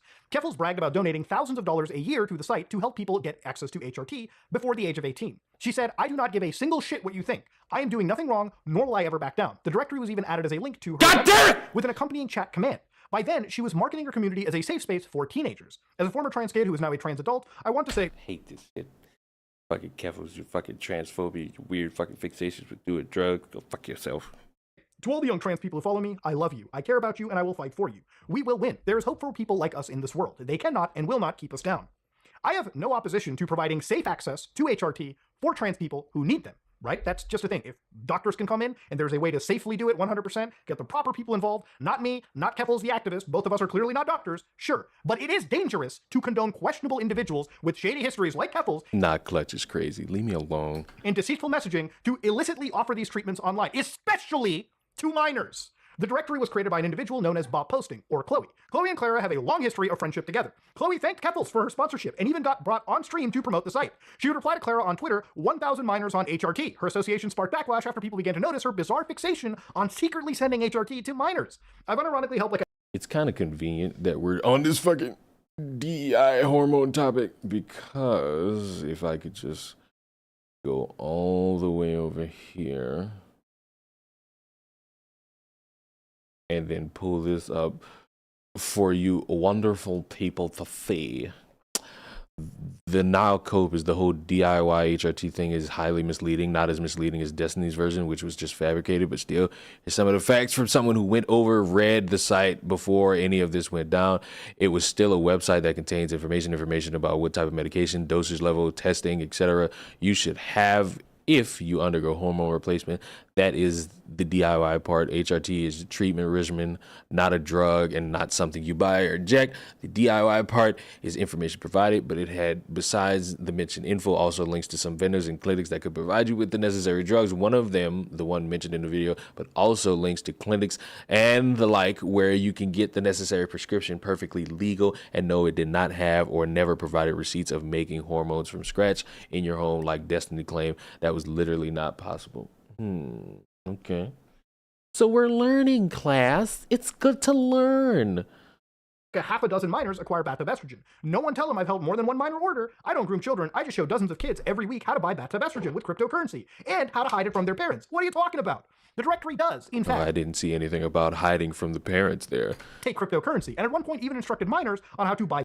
Maybe nuclear hot take. I know I'm known for these, but if you're a kid, teenager, child, don't hide your drug use from your parents. You probably should let them know that you're doing drugs so that they could help you out before you become a full-blown meth addict. Bitcoin. If you're a minor, get a trusted adult to purchase Bitcoin for you, or go to your local BTC ATM. Chloe has also referenced minors in relation to an act known as pink pilling, the act of convincing someone that they are trans on multiple occasions. Pink pilling minors is based, actually, if they reach out and express a desire for HRT. I have unironically pink pilled like half a dozen minors, and by pink pill, I mean point them to HRT resources after they reach out. So when this was brought to the public's attention, several changes to the site were made. They removed Otokonoko Pharmaceuticals and implemented a site-wide age warning. This seems to contradict their explicit advocacy for minors to use the site. 2 days later, Chloe announced she would no longer be involved in the directory. Keffals similarly distanced herself and her sponsorship vanished. She has tried to downplay her accusation ever since, and this is what she had to say earlier this year when questioned about the directory. I gave a wiki site $500 a month and they put my website link in the banner. This was the extent of my involvement. I have never produced or distributed or even purchased DIY hormones. I didn't sell anything to trans minors and I wasn't involved in production or distribution. Claire didn't just endorse it. She was friends with the creator who openly gloated about pink pilling minors. If I'm going by Keffals' logic, you're friends with somebody. You are the somebody. She even joked about it. That's Tipster's logic too. Tipster will fucking tell you, look at your replies, and this is indicative of a larger problem. Look at your friends. You might be transgender. With Clara on stream. I wanted you on the stream because I have a lot of trans youth who watch the stream, so you gotta like chill your pink pilling stuff. And I'm sorry, maybe this is transphobic, but you can't look me in my eyes and tell me that a child knows that they're in the wrong body and like convince me of that. That is a lot of layers. That would be something people would need to discuss before we just sit here and say, cool. Like that, there needs to be a deep ass conversation there. You'll never be able to like look me in my eye and tell me that a child fully understands their body enough to know that they're in the wrong one. Like that specifically is something I'm always like raise my hand to and just ask, how the fuck are you so certain? Because as much as people want to downplay it and bring up the statistics of how not many people it is, which would make them a minority, but you know what, besides the point, there are people who transition and then they detransition. Statistically, it ain't a lot, but remember, don't downplay a minority group. If you were to sit here and argue with me about how transgenderism is real, at best I can tell you is while somebody will sit here and talk about all the positives of something, please bring up the negatives. So that a motherfucker could be aware that, you know what, these negatives could potentially happen to you, or it could not. Don't play this half-assed game, especially as it pertains to a child. You a grown adult, do whatever you want. That's your life at that point. But y'all are bringing this towards children, easily impressionable. And yes, I would sit here and be the guy who will say, well, if a child is so smart that they can do this, let's make it to where these children can vote. I know you were expecting me to go the drinking route, but that one's too easy. It's like those medication, bro. I'm not afraid, but I am always concerned when I get sick and I take medicine because I always think about these fucking commercials where it's like, oh, you have back pain? This pill will greatly help you. Side effects include nausea, diarrhea, suicidal thoughts, suicidal ideations, murderous thoughts, cancer in your left lung, Botox in your testicles, genital warts. It's like, yo, I thought I was supposed to be healed. Is this shit gonna kill me or make me better? Like, pick one, please.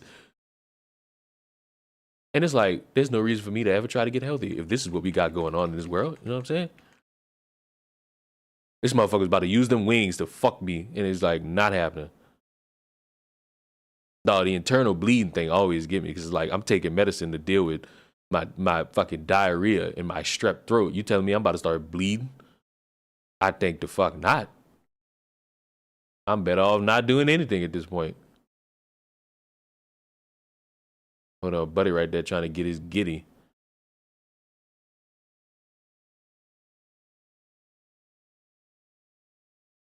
You forgot about the tipster symbiote in your liver. You know what?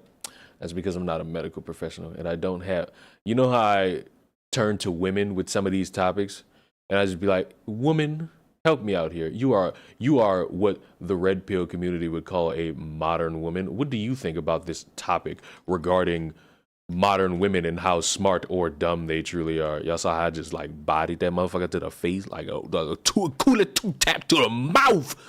You know what I'm saying? Y'all like that?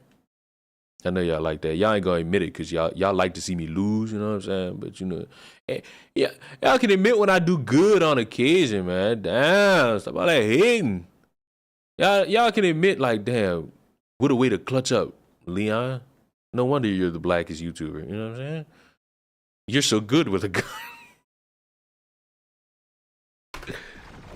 Wow, I have the perfect resource for you. So I am pretty well known for those who don't know.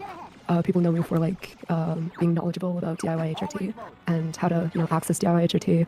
And so I have a site which people are already sending a link in chat is I thought you were gonna die. See why you gotta say it like that all negative. DIYHRT.github.io. Oh, part of the reason why I haven't streamed as much this entire week, I have drastically just been sitting and watching, like, I've gone on Peacock and just been watching George Lopez. Like the whole, I just finished the whole like 6 seasons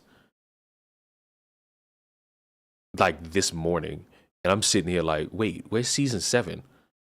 It ended like that off nothing, like no cliffhanger, like not even a cliffhanger. It was just like, oh, everything's resolved.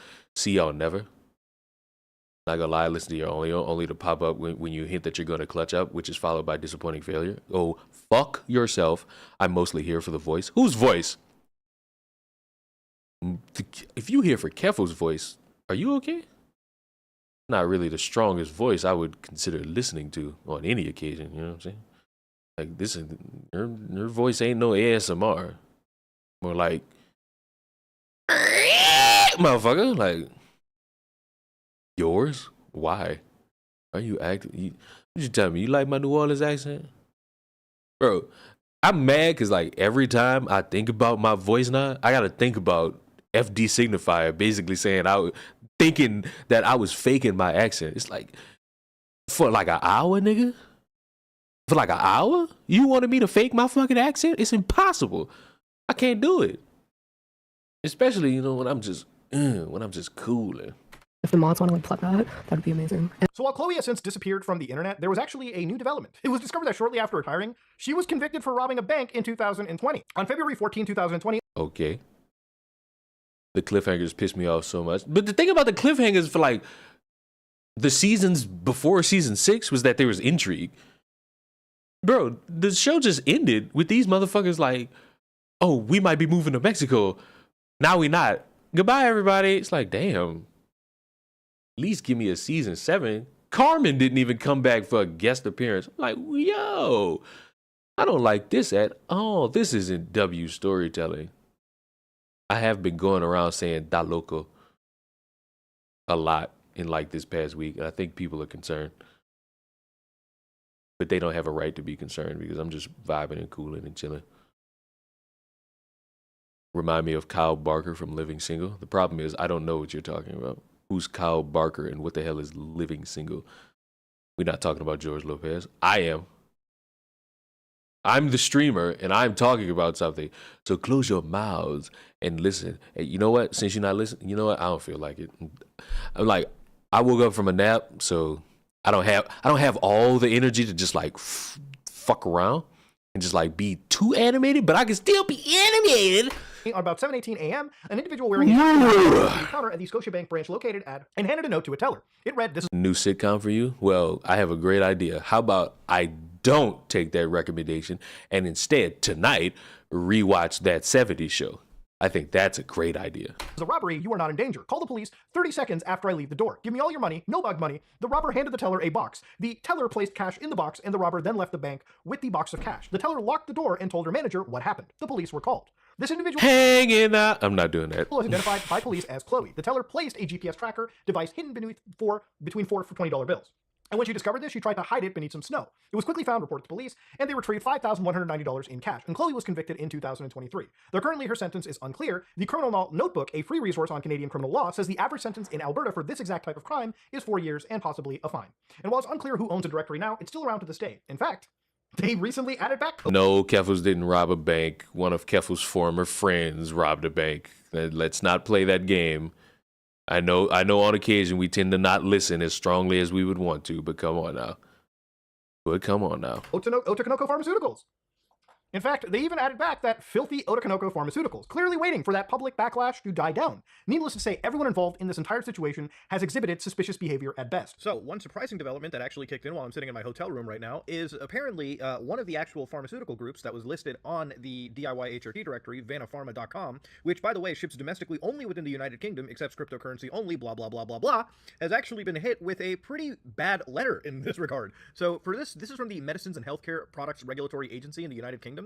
And if we look closely over here, you can see that we investigate the criminal supply of illegal medicinal products, and during one of our investigations, the following domain name has come to our attention: vanapharma.org. Internationally, every jurisdiction has its own law, blah, blah, blah, blah, blah. So what they actually were hit with over here, the violations, is Regulation 46, where a person may not sell or supply, or offer to sell or supply a medicinal product otherwise than in accordance with the terms, okay? And of course, Regulation 214, which is a person may not sell or supply a prescription-only medicine except in accordance with a prescription given by an appropriate practitioner. And of course, Regulation 279, which is a person may not publish an advertisement for a medicinal product unless one of the following is in force of the product. So yeah, they got hit with something, and again, before anybody in their camp says whatever they were doing with the DIY HRT directory was legal, this is a clear example of how what they were doing was actually not, and it required governmental intervention, and this is a clear example of government regulation kicking in and proving that what they were doing wasn't exactly above board. And it's understandable why many would be dubious of their intentions. They also say, I guess one of their problems is that you are supporting young people, young trans people who didn't have access to hormones. You are telling them how to make homemade hormones.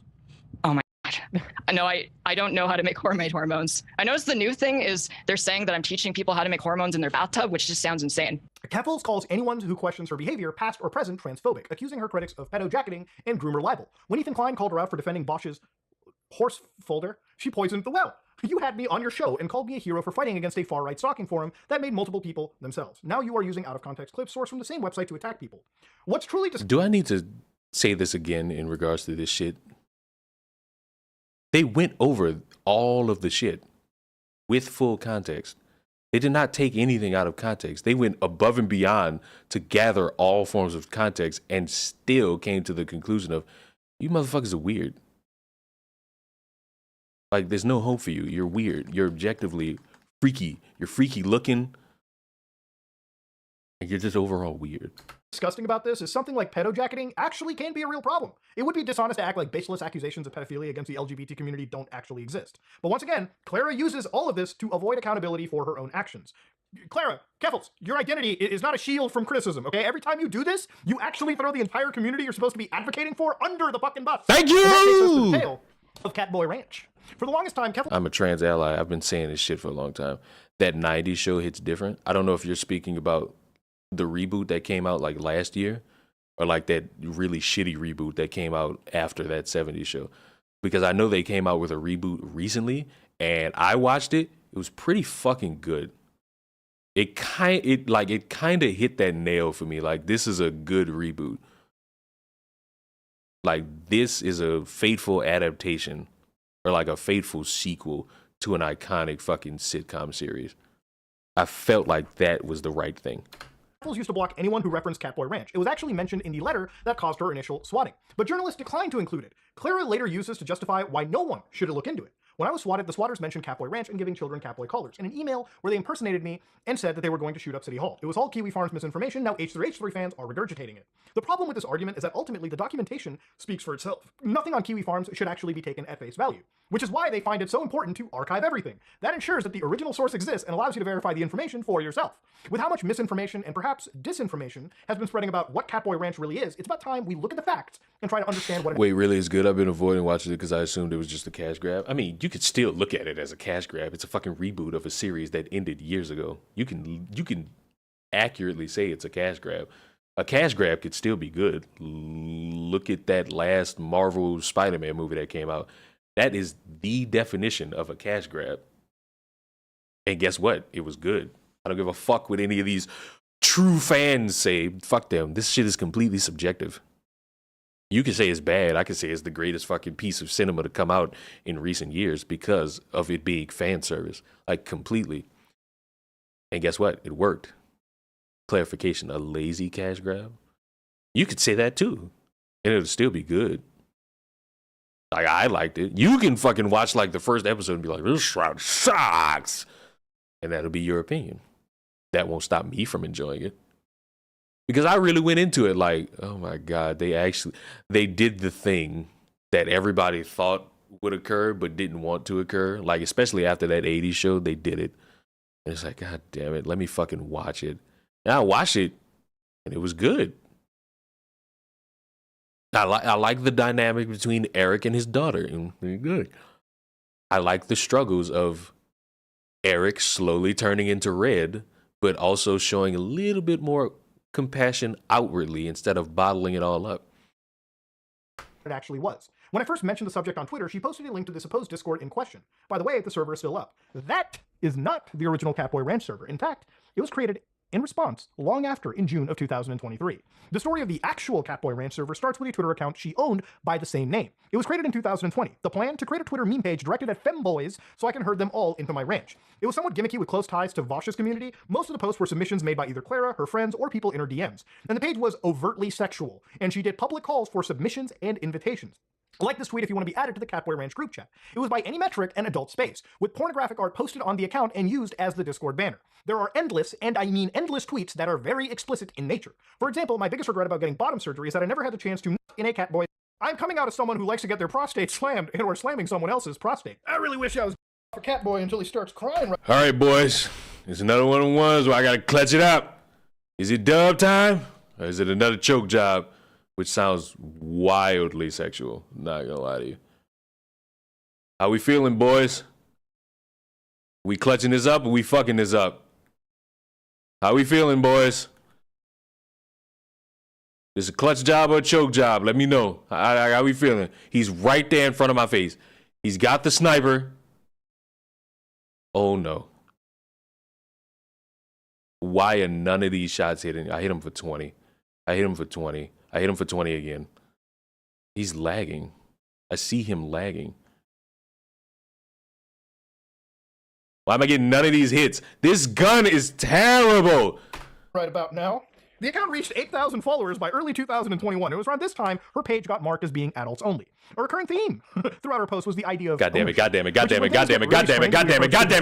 Catboy Ranch Discord was created in December of 2020. Within 3 weeks, the server amassed over 650 members, partially because she promoted it under her viral tweets. Oh, while it doesn't appear any archives of the chat exist, I'm fucked. what is public I'm has raised a lot I'm of fucked. eyebrows. I'm At one point, Clara fucked. shared photos I'm of 2 followers, members of the Discord, clearly engaging in some form of roleplay. These individuals are adults, and I'm not alleging otherwise. My point is that it's clearly a space for adults, and minors should have been kept away as far as possible.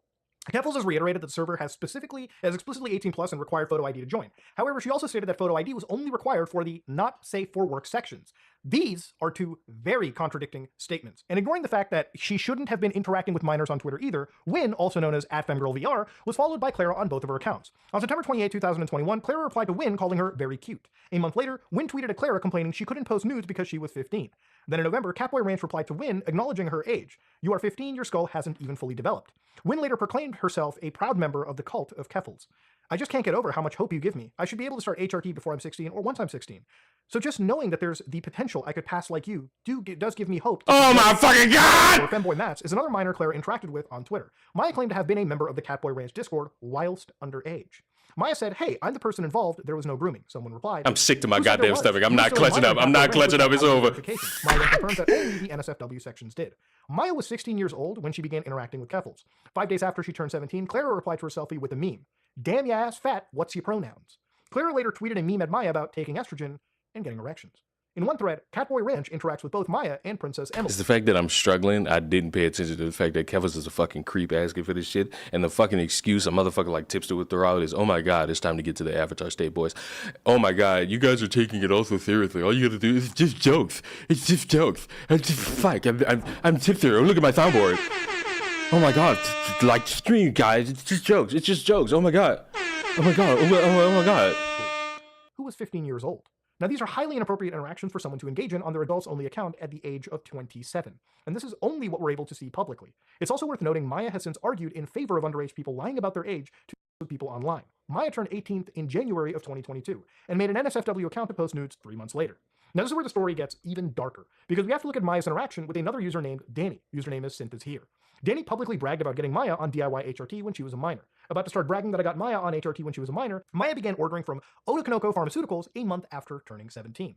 I'm about to take the pink pill, still cis though. This all was with assistance from the DIY HRT directory. A year later, she was so unhappy with her results, she actually called out and blocked Chloe on Twitter. What happened? She got pissed about her hormone results? I mean, that wouldn't be Chloe's fault because that's not something she can control. Everyone reacts differently to that stuff. Also, there's different dosages. The two would end up having an argument about the specifics of HRT. Chloe calls Maya an idiot, and Maya says this: "Fuck DIY, fuck all of this. I don't know how this happened. My regimen didn't change since my last test. I'm so done with listening to these quacks online who pretend that they're better than actual doctors." As Maya herself stated, these people are not doctors. And someone like Chloe should not be allowed to posture herself as some kind of authority on the subject. No one without any proper credentials should. Not me, not Chloe, not Keffals, not anyone.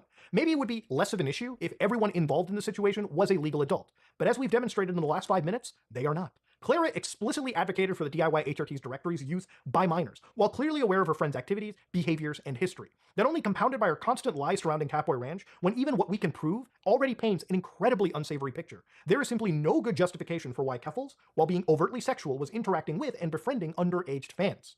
And the only place they really feel safe talking about being trans is on the internet. And so where do you guys do this? Is it like a Discord or something, or like a community? I was like a Twitch stream. I would not talk to any child about anything medical, publicly, privately, in a Discord, on a phone, no. 1, because ew. 2, because ew. 3, because ew. 4, because children suck. 5, because what the fuck? I'm not qualified to speak about this shit. Like, what are we doing? Oh, just on Twitch? Yeah. So it's all just out in the public? Yeah. Because they make it sound like you have some kind of secret or some community spot that's not publicly seen where you're talking with kids and stuff, but that's not even the case. No. Wow, that's interesting. They really are just straight up lying, huh? Now, there's a lot of misinformation surrounding Catboy Ranch, including the circulation of several alleged screenshots. And to be clear, these aren't from a server Clara owned, but an acquaintance named Femboy Cooking. Femboy Cooking is infamous for saying this: "It's not a choice. We are not asking you. We are telling you we will turn your kid gay." On June 23, 2021, a Twitter thread was made exposing Femboy Cooking's Discord server. A user named Sorrel called it an outright den of grooming. The server had roles to identify both adults and minors, and in spite of this, he caught an adult openly flirting with a 13-year-old and calling them a cute little bottom catboy. When confronted, admins defended the server's practice of allowing underage users. Why would we bar minors from the server on the off chance that they'll be groomed? How if they have been talking about having with men, you can show me where, but your sexuality is a part of you. There's nothing wrong with it. You're kind of the one introducing the adult-oriented element. It's kind of weird. Keffals admits that she was in the server and called the screenshots disgusting. I have absolutely nothing to do with that Discord, and I think that is disgusting. I'll warn people about the Discord. Someone replied, "By that you mean you'll leave the Discord?" And she said, "Already did. I wasn't aware or active about any of this until now." Bruh, I was joking. I didn't know you were a part of it. That changed after the person who made the call out got suspended. Clara celebrated the thread's deletion, even though she admitted it had evidence of an adult flirting with a minor. Those are her own words. A just wrote an entire thread seething about me from behind a block and tried to get his followers to dogpile my tweet, and then got suspended. People combed through Femboy's Cooking Discord and discovered an adult flirting with a minor, and decided that I am somehow guilty of this. Once again, suspended. This is stunning admission that she helped cover up an adult flirting with a 13-year-old for her own convenience. And there's also no proof that the person who made that thread is a P-word. Early into Drop Kiwi Farms, Clara promoted an artist named ZR Kalo. Kalo is known for running the account Transphobes posting their Ls. She faced backlash for knowingly associating with actual zoophiles, including a moderator on @transphobic Ls. She also is known for drawing what would some describe as necrozoophile art. Keffals defended her purely on the basis that she had a thread on Kiwi Farms. But the thing is, like, I know they lie about literally everyone, so why would I believe their claims? Like, they're calling Zerkalo a necrozoophile, and it's like, they call everyone everything. Nothing they say is true. Much like you called a bunch of motherfuckers transphobic? So it would stand to reason none of you motherfuckers know how to handle the word criticism from Jump Street. Y'all just know how to bitch, moan, grind, and complain. Truthful. I have no reason to believe that.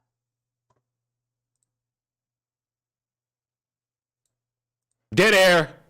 You drew furry gore? Look, I personally think that that's kind of weird. However, I don't think you did anything wrong. God damn it. I despise you motherfuckers with this take. Oh my god. It's not something I would do. Oh my god, it's weird, but oh my god, it's weird, but oh my god, it's kind of strange, but oh my god, it's not something I would partake in, but oh my god, they're lying about it, but oh my god, they're telling the truth about it, but oh my god, they're not saying the right thing, but stop, it's fucking weird. Just because something weird doesn't mean transphobic. It's weird. Just say it's weird. Just say it's fucking weird. Just say it's weird. You can say it's weird. You are not going to be castrated. You're distracting me on building my apartments in The Sims 4. Bro, you play Sims, you need to be in a hospital. We're not having this conversation again. I already told you what the best Sims game is to play, and y'all actively ignored me and tried to make it seem like I was crazy. To the point where if I could find that game and like play it, I will do it. I will put that shit on stream and react to a bunch of shit. Test me if you so fucking choose. I will make this shit happen. I can just choose not to look at the part of the internet where people post things like that. As long as no one's getting hurt, I do not care. Then she calls out every person with the thread on the site to band together. It's probably a good time to bring up that Kiwi Farms has actually put criminals in jail. Put actual criminals there. Most recently putting a prolific animal abuser behind bars. I'm not saying every user or thread is virtuous. Even if you hate the site, you gotta admit, some people deserve to have their actions exposed. Keffals' campaign eventually took her to Chris Chan, who she brought on for an interview right after Chris got out of jail for allegedly having relations with their mom. Hilariously, she had to keep up the lie that Kiwi Farms was still down. A lie she maintained for years. At this point, I need to pose the question, what goddamn moral high ground does Keffals have over Kiwi Farms? It isn't doxing. She paid money to dox her critics, as well as innocent members of their family. It can't be cyberstalking. She got ousted from her own community for trying to gather dirt on who she called a prototypical lolcow. It can't be some belief of criminality. The whole point of getting Cloudflare to drop Kiwi Farms is making them susceptible to illegal DDoS attacks. And when the site was hosted in Ukraine, she... Which sim game is the best? My Sims Agents. But you motherfuckers called it obscure, and who remembers that type of game? It's because y'all minds are fucking sullied with dirt and pus and mucus. Posted the address to the servers publicly, and then accused them of supporting Russia in some weird hopes that I would imagine would be retribution. Her entire MO is exploiting other people for her own benefit. Every time she claims people are criticizing her, it's because she's trans. She undermines the actual hate directed towards trans people on the basis of their identity. And what about her cynical use of other people's death, from James Somerton to the victims of Kiwi Farms, to bringing up Tony in the inner feud with Ethan Klein? She starts this motherfucker off with "in memory of Tony Winchester, who was the RS Glory and Gold." Why bring him up? What the hell? He, first of all, I'm speechless with that one. Yeah. How many deaths do we have to watch her weaponize until we all get together and can agree invoking someone's name in this way is just really fucking disgusting? And finally, to top it all off, there is no transparency surrounding the GoFundMe. She seems to keep inventing new details about her swatting, and many of the criticisms thrown in her face over the years are rooted in reality. If there's anything to learn about all of this, is that Clara Sorrenti has no morals. She will completely disregard the truth for her own gain and profit. There is no scenario where you can take her at her word, because she is shameless in her attempts at manipulation. If you are someone who felt sincerely invested in Kiwi Farms being taken down, then she has failed you. The site is stronger than ever, and they've raised over $150,000 for their own litigation fund. They've already seen results in getting a company to retract their libelous claims. Dropping Kiwi Farms proved to be a terrible business decision for Cloudflare, who stated it caused a loss of potential customers and Muta are basically saying, fuck it, y'all want ball, let's ball. significant adverse feedback. And now everyone knows exactly what she was trying to hide after all this time. Now, this final section of the video I have to preface with some caveats. When I first announced I was going to be working on this video publicly, several former friends and editors reached out to offer their perspective. They expressed feelings disillusioned by her behavior and provided what appears to be pretty damning screenshots, one that I started this video off in the beginning, as you can imagine, regarding what Clara did with her money. The reason why I waited to introduce this is at the very end is because I wanted to show that you can make a strong case with what is already publicly available. I have also been very honest about the extent of my knowledge regarding this evidence. Okay, I have to be very honest here. Keffals has faked DMs in the past, even doing so on stream before posting them as if they're real. Keffals and her camp have demonstrated being actual disinformation agents, and having to vet screenshots are actually a serious concern. This is why I say I never believe an actual message until I open up the server myself, hit refresh, and see it with my own fucking eyes. I don't just believe any screenshot thrown at me. With all that being said, this is what I was shown. The first is from a screenshot from a private group chat dated November 30th, 2022. Feels really bad watching the GoFundMe deplete. The rest will cover a year's rent and my psych fees if I talk to a psychologist once a week for the next 11 months. Ellen tried to comfort me by reminding me that it was an emergency fund. I kept trying to think of how it depleted so fast, and it's just so many little things. Travel and replacing furniture and helping my friends out buying new streaming gear and clothes. If legitimate, this is an admission that the GoFundMe had greatly depleted after just 2 months. It also calls into question if she actually did buy new clothes and equipment for her friend. That isn't even remotely covered by any of her stated goals. Claire seems to understand this, going on to state, if anyone ever finds out about how I spent the GoFundMe, I am definitely getting canceled. And these messages were deleted, like what, 7 minutes later? If you recall, in September of 2022, Clara mentioned hiring both a private investigator and a cybersecurity firm. This conversation, dated November 12, 2023, appears to shed further insight as to why. The source first sent a tweet from YouTuber Bat Empanada, who had criticized Keffals in the past. Clara responded by sharing his full name, date of birth, and home address. When asked how she obtained this information, Clara gloated she was insane before revealing the name of another YouTuber named Second Thought. Does Kiwi Farms have this info? No, I did it myself. I never published this info. It's just like a game for me. Clara continued. I'll have more soon. I paid for another information request from an Argentinian PI firm. Honestly, my dream is to retire from streaming and be a PI. Dox people professionally. The lady who wants to drop Kiwi Farms, ladies and gentlemen, used the money raised under false pretenses to indulge in her fantasy of being a professional doxer. Allegedly. Given the nature of these screenshots, we have to be very careful about their legitimacy. However, I did end up reaching out to both of the YouTubers targeted to verify if the information was legitimate. And unfortunately, I did not get a single response back, as sad as it sounds. I think at the end of all this, the real harm that Keffals has done is not necessarily just to herself, but for the people that she quote-unquote wants to advocate for. Look, throughout covering this video, I've learned that the trans people that I've talked to just want to exist. And in most cases, they're just average people, and their identities are just their identities. That's it. They actually have lives outside of what their, again, trans identity usually is. And a lot of those people I talk to have all... That's crazy. Because I say the same fucking thing when motherfuckers are running around trying to conflate Creole with being fucking trans. Leon, get a we? What the fuck are you... What happened in the past 3 minutes to make this the conversation in my chat? Disliked Keffals. Why? And they've all disliked him because, you know, as far as I can really tell you, this person's like the Jesse Jackson of trans people, okay? They will use this as a shield. They will constantly try to be an activist. And I feel that Keffals' behavior has made her the perfect controlled opposition for making trans people just look terribly bad. So the end of all this, ladies and gentlemen, Keffals is in fact a liar. They are evil, they are malicious, and they're a great harm to not just themselves, but the community they quote-unquote claim to represent. That said, if you like what you saw, please like, comment, and subscribe. Dislike if you dislike it. I am out. You could also get a Wii U. I would rather get my toes cut open and be forced to eat them. There would be no assertment of me sitting here and getting a Wii U ever in my life. That is one of the worst consoles of the modern generation, and it ain't up for discussion. A modern generation, like that shit came out in the past year. It is one of the worst consoles to ever come out in the past 20 years. And that is not up for discussion. It ain't up for circumstance. It ain't up for a yeah, but and. It's not even fucking comparable. It is one of the worst fucking decisions ever. And I fucking heard that they're coming out with the Nintendo Switch 2, what, next year? Or information about it at some point before next year? How is she gonna play My Sims Agents? Fuck with my hand in my ass in a dream filled with nothing. I think Keffals is a fucking dumbass. You can't illustrate to me anyone with a brain coming together to fucking sit here and act as if, oh my God, we did such a great thing. You didn't. You just fucking embarrassed yourself for the sake of, I guess, wanting to look cool. And the problem with that is you have incriminated yourself to the point where, yes, people will look at you and say you are a shitty human being. And Keffals is a shitty human being. And from this video, yes, there's a lot alleged, but Jesus Christ, confirm or deny something for people, please. Because all jokes to the side, you got motherfuckers who actually believe in Keffals, believe in the message Keffals will spread, believe in her community and all this shit.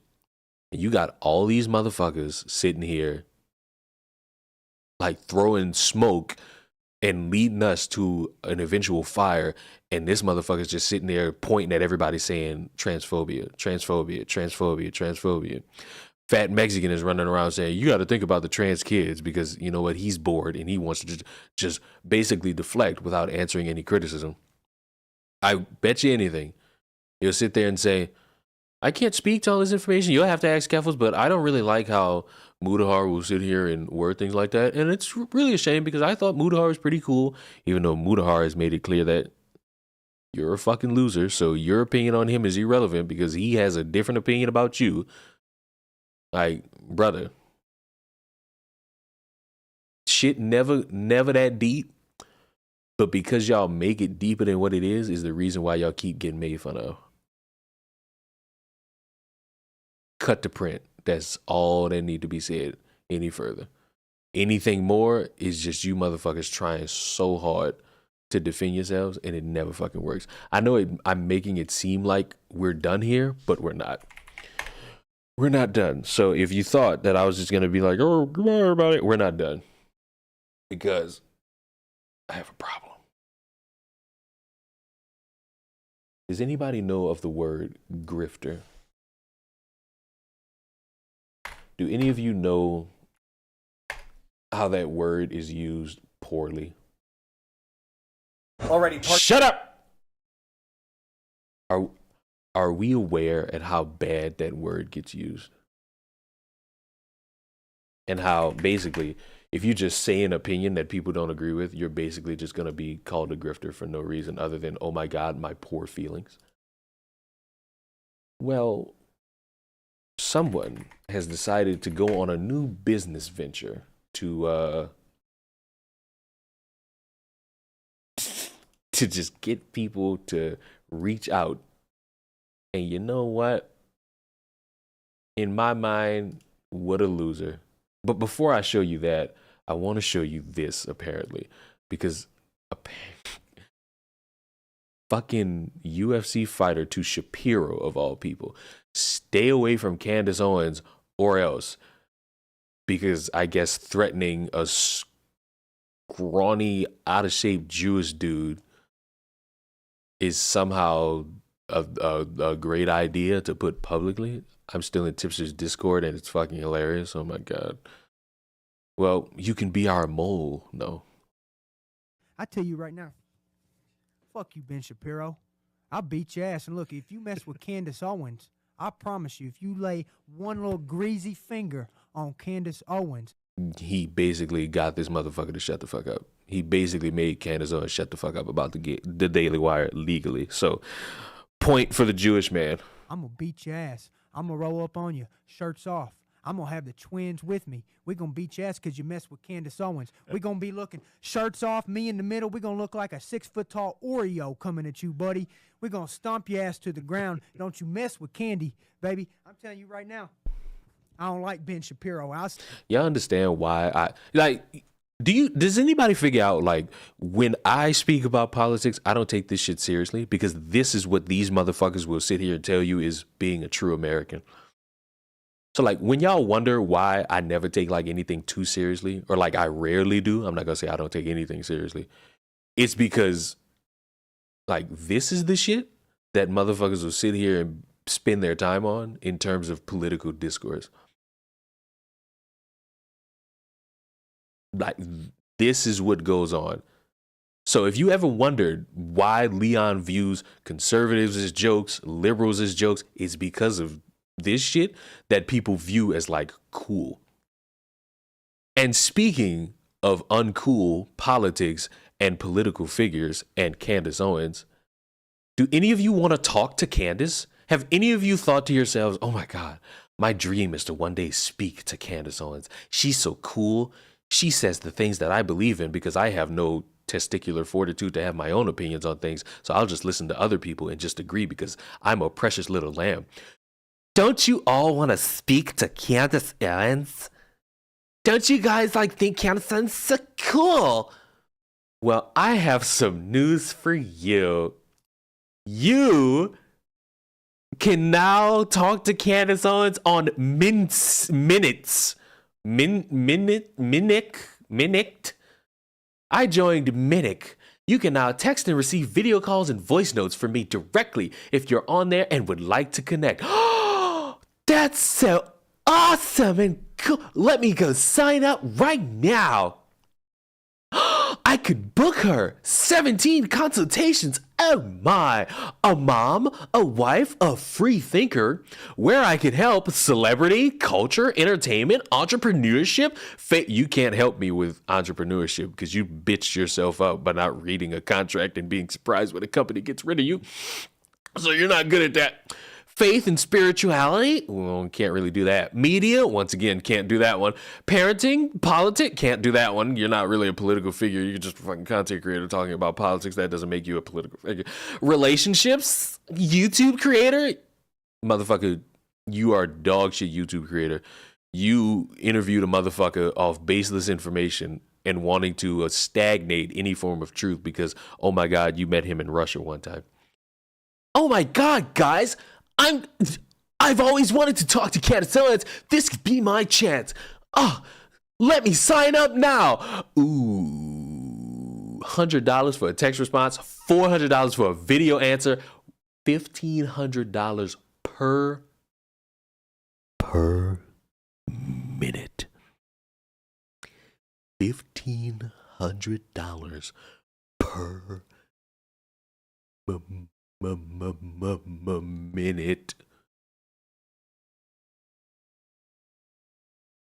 Per minute. Per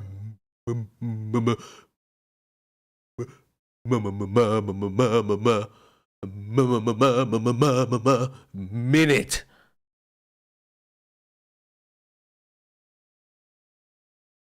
This woman is married to a millionaire. In the terms of like, this woman, she's set for life. As long as she, doesn't become useless to her husband. She's set for life. 1,500 a minute. Now see, if it was like a video call by itself, I would say, you know what? Maybe. I'd give you a maybe on that one. Motherfucker, 1,500 a minute? Are you destitute or fucking retarded? There's nobody with a straight face that could convince me that I should talk to Candace and spend a motherfucking paycheck on a bitch with a cleft-footed nose speaking to me.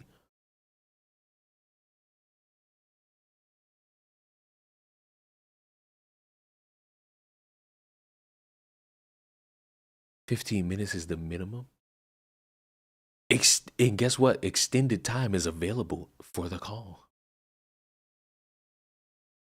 Remember when she was released by the Daily Wire or got fired or contract didn't renew? She went on Twitter acting as if she was a black victim. The shit she actively talks about being against. I'm finally free. After you signed nobody forced you to sign that contract. You signed that contract to work with them.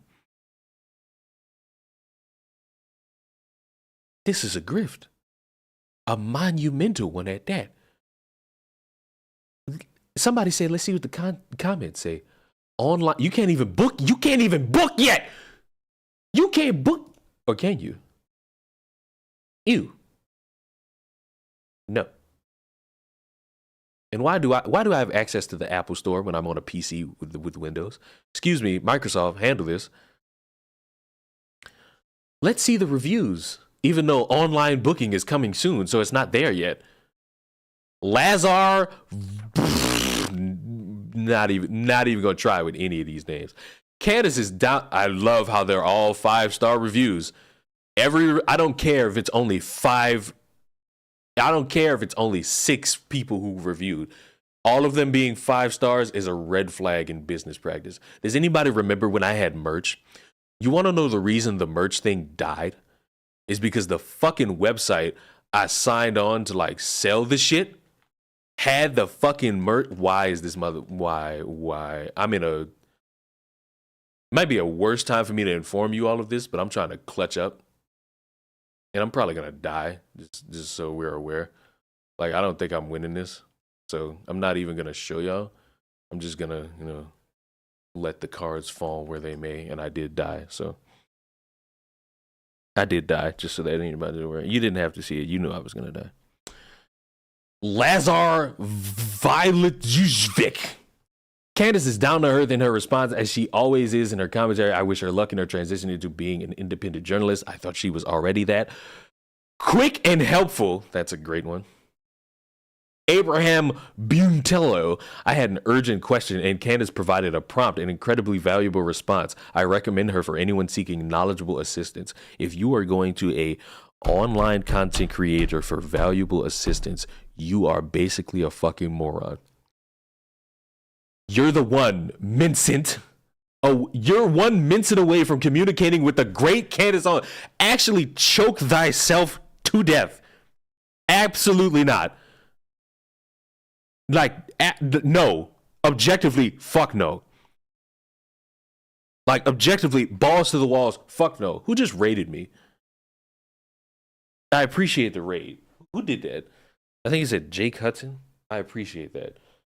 You've come in on me cursing out a black woman for fucking scamming an audience of fucking people and deciding, yeah, that's a great thing to fucking do. Outstanding and sweet. The best of the best. Fuck that. Outstanding and sweet. You can't spell answer right? There's not two S's in answer, my good buddy. There's not. But remember when I said there's nobody out there who would even attempt to throw defense for this?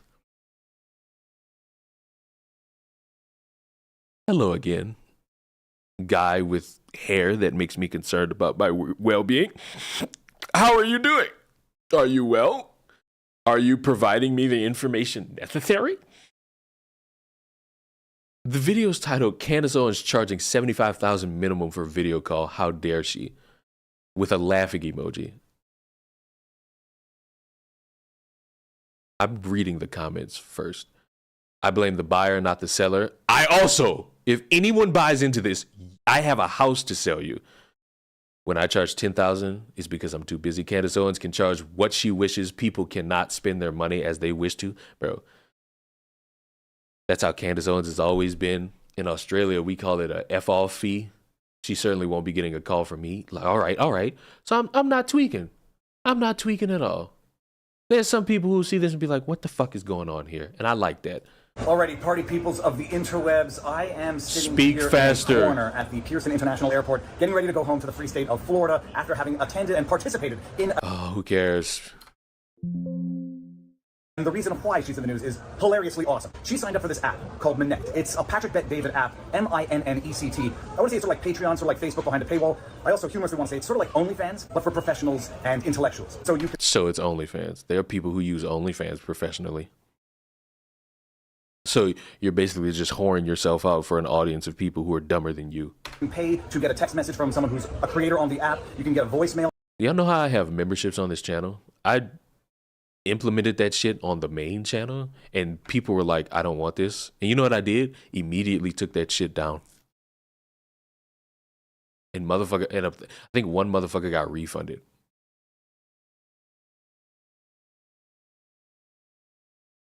Candace will fucking do this shit, and people will say, we don't want this, and she'll be like, too bad, $5 a month.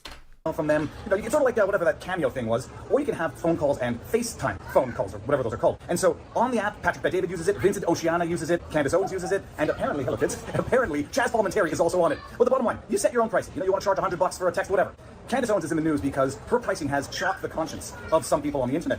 She's charging $150 for a text, $400 for a video call, and get this, $5,000 a minute for a real video FaceTime, like an interaction video call, with a minimum of 15 minutes. Now, if I'm doing my math correctly, that is $75,000 minimum if you want a 15-minute call with Candace Owens. This has shocked the conscience of people. They're sitting there saying Candace is a greedy, whatever you want to call her. Yes. Outrageous, how dare she rubbing in the face of the... Yeah, I don't know about the rubbing in the face, but that is greedy.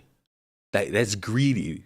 You can't sit here. Whatever this motherfucker is about to say in this 8-minute video is not going to distract from the fact that this shit is greedy. He can sit here and try to make up some other anecdotes, and I don't care about those. I care about the fact that a motherfucker is sitting in front of everybody's face. $1,500 a minute? You out of your fucking mind.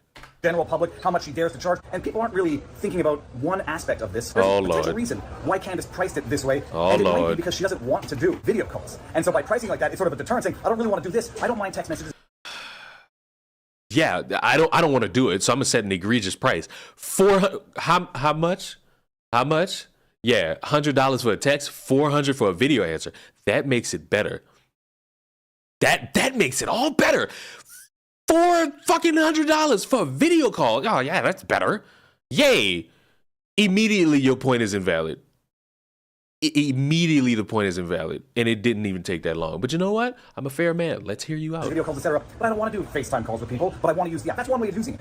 On Twitter, you have subscriptions. You know, you could use the app by just using the app, not charging anybody a dime. You could put forth your money to get video answers from people. I prefer that people go support the work that I do with Robert Barnes on vivabarneslaw.locals.com. So I said, you want to subscribe on Twitter, $100 a month. But if you want to do it, I don't want people to do it. I specifically say in the instructions, no, go over to Locals because You don't want people to do it, so your deterrent is let me make an obscene charge, which will then prompt motherfuckers to not support you financially here or other places.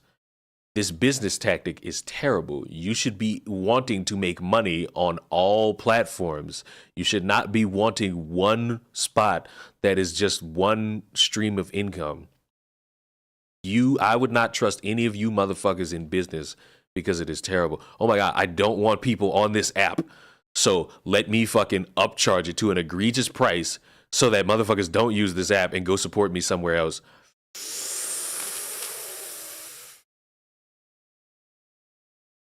Or hear me out. Just don't use the app. Right. Don't use the. If you don't want to be on the app, don't use the app. Who's forcing you to get on this app and say, let me just make this price? Are y'all lost? Like, it ain't that hard to figure out how to actually operate in terms of figuring out what you want to do business wise. You could literally do this shit and it be something you could use. Why are y'all attacking Chewbacca? Is that supposed to be the lore with this shit? Thanks, Chewbacca. Now, join me in my brigade of human history. Probably being paid to use it. Well, listen. Then it makes it worse. You're still greedy. What the fuck? If you're getting paid to use this shit and you sign a fucking deal like, all right, use our service, promote it however you want, then you're just greedy. You just took the money and you charging gullible motherfuckers. Because let's be honest, there's going to be she has a wide fan base. A motherfucker is going to do it. A motherfucker is going to do the shit. Let's not play this game. Let's be honest with each other. Somebody's gonna do it. And that motherfucker is the ultimate sucker. And shame on Candace for doing that shit to a lovable sucker. You know what? You can blame the buyer. You can also blame the fucking seller. Because you can't fucking sit here and tell no business. His business practice is fucking terrible. Oh my God. I want people on Locals. I don't want people on Twitter. So I'm going to fucking make the subscription price on my Twitter obscenely fucking terrible so that they could go subscribe to somewhere else. And what if they don't? Because Locals fucking UI is terrible. Rumble's UI is still fucking terrible. And then you motherfuckers don't stop streaming on YouTube. Y'all, that's the shit I don't get. Y'all hate these fucking platforms and still use them religiously. Y'all don't go away. You know why you don't want to go away? Because that's where your main audience at. That's where your main like piece of online revenue comes from. Y'all don't know how to diversify this shit. Like, I'm trying, and it's a struggle to try because motherfuckers don't fuck with Twitch. They don't fuck with Kick. But it's like, I'm still trying because I know that there will be some people who will, and they'll support me on all these platforms. They'll fucking come watch. They'll come peep it out on the stream. You know what I'm saying? They'll come vibe with a motherfucker. They can hate Kick and Twitch. I still get like cool little 16 people to peek in and be like, what the fuck he doing over here right now? And they'll vibe for like a good little hour or two unless I fuck up my stream and I just disappear. Like, also promote this shit. Like, you can say, hey, everybody, I'm going to do a big breaking news live stream on Rumble this afternoon, on Locals this afternoon. Come support if you want to. Just that simple. Took no effort, no time out of me. But because you motherfuckers are money hungry and you think your business practice is somehow special and going to work, you do this weird shit. And to me, if I was a fan of you motherfuckers, I'd look at you and be like, y'all suck. Let me go somewhere where I won't have to deal with some shit like this as much. That's where I prefer to get the support and to have the community. But nonetheless, some people decided to support the work I do by subscribing on Twitter. So there's that aspect to it. It's not because... So you upcharge and you still sit there and you get people to support you because of various reasons. And you're just like, yeah, I still want motherfuckers to sit there and support me somewhere else. She is greedy. It's because she doesn't want to do it. And if she's going to do it, it's going to have to be worth her time, so to speak. These kids, they're going to absorb some of this information. If you don't want to do it, don't do it. Don't fucking waste your time signing on the dotted line. You know, it's crazy. Isn't this the predicament that got her fucked with the Daily Wire in the first fucking place? When these motherfuckers talk about, oh, I will consult you in business, I know to never touch you with a 10-foot pole. You are terrible at your fucking job. Information through osmosis. That's one theory. The other theory that I have as well is that, now I've lost it because I got distracted by these kids, the 15 minutes minimum for a FaceTime voice call. People are shocked. How dare she ask for $75,000? People think that they're offended by her. I have a feeling, and I have a theory, that people are actually sort of offended by the idea that there are people out there for whom $75,000 doesn't mean nothing to them. But they have so much money that $75,000 might be a fun way to spend to get the bragging rights, to troll the world and say, haha, I did a voice call with a phone video call with Candace Owens because I've got that money. There are people who spend $1 million on a car. There are people who go to Vegas and gamble with millions and millions of dollars. Did you just try to compare buying a car to a video call with a random black bitch? Now, the gambling thing, sure, that's a fair comparison because you pissing away money.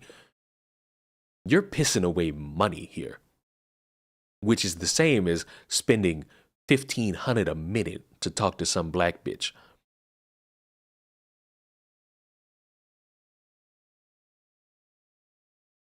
You can't compare a car to that, though. A car is way more fucking useful than a 15-minute call with some black bitch about the current state of America.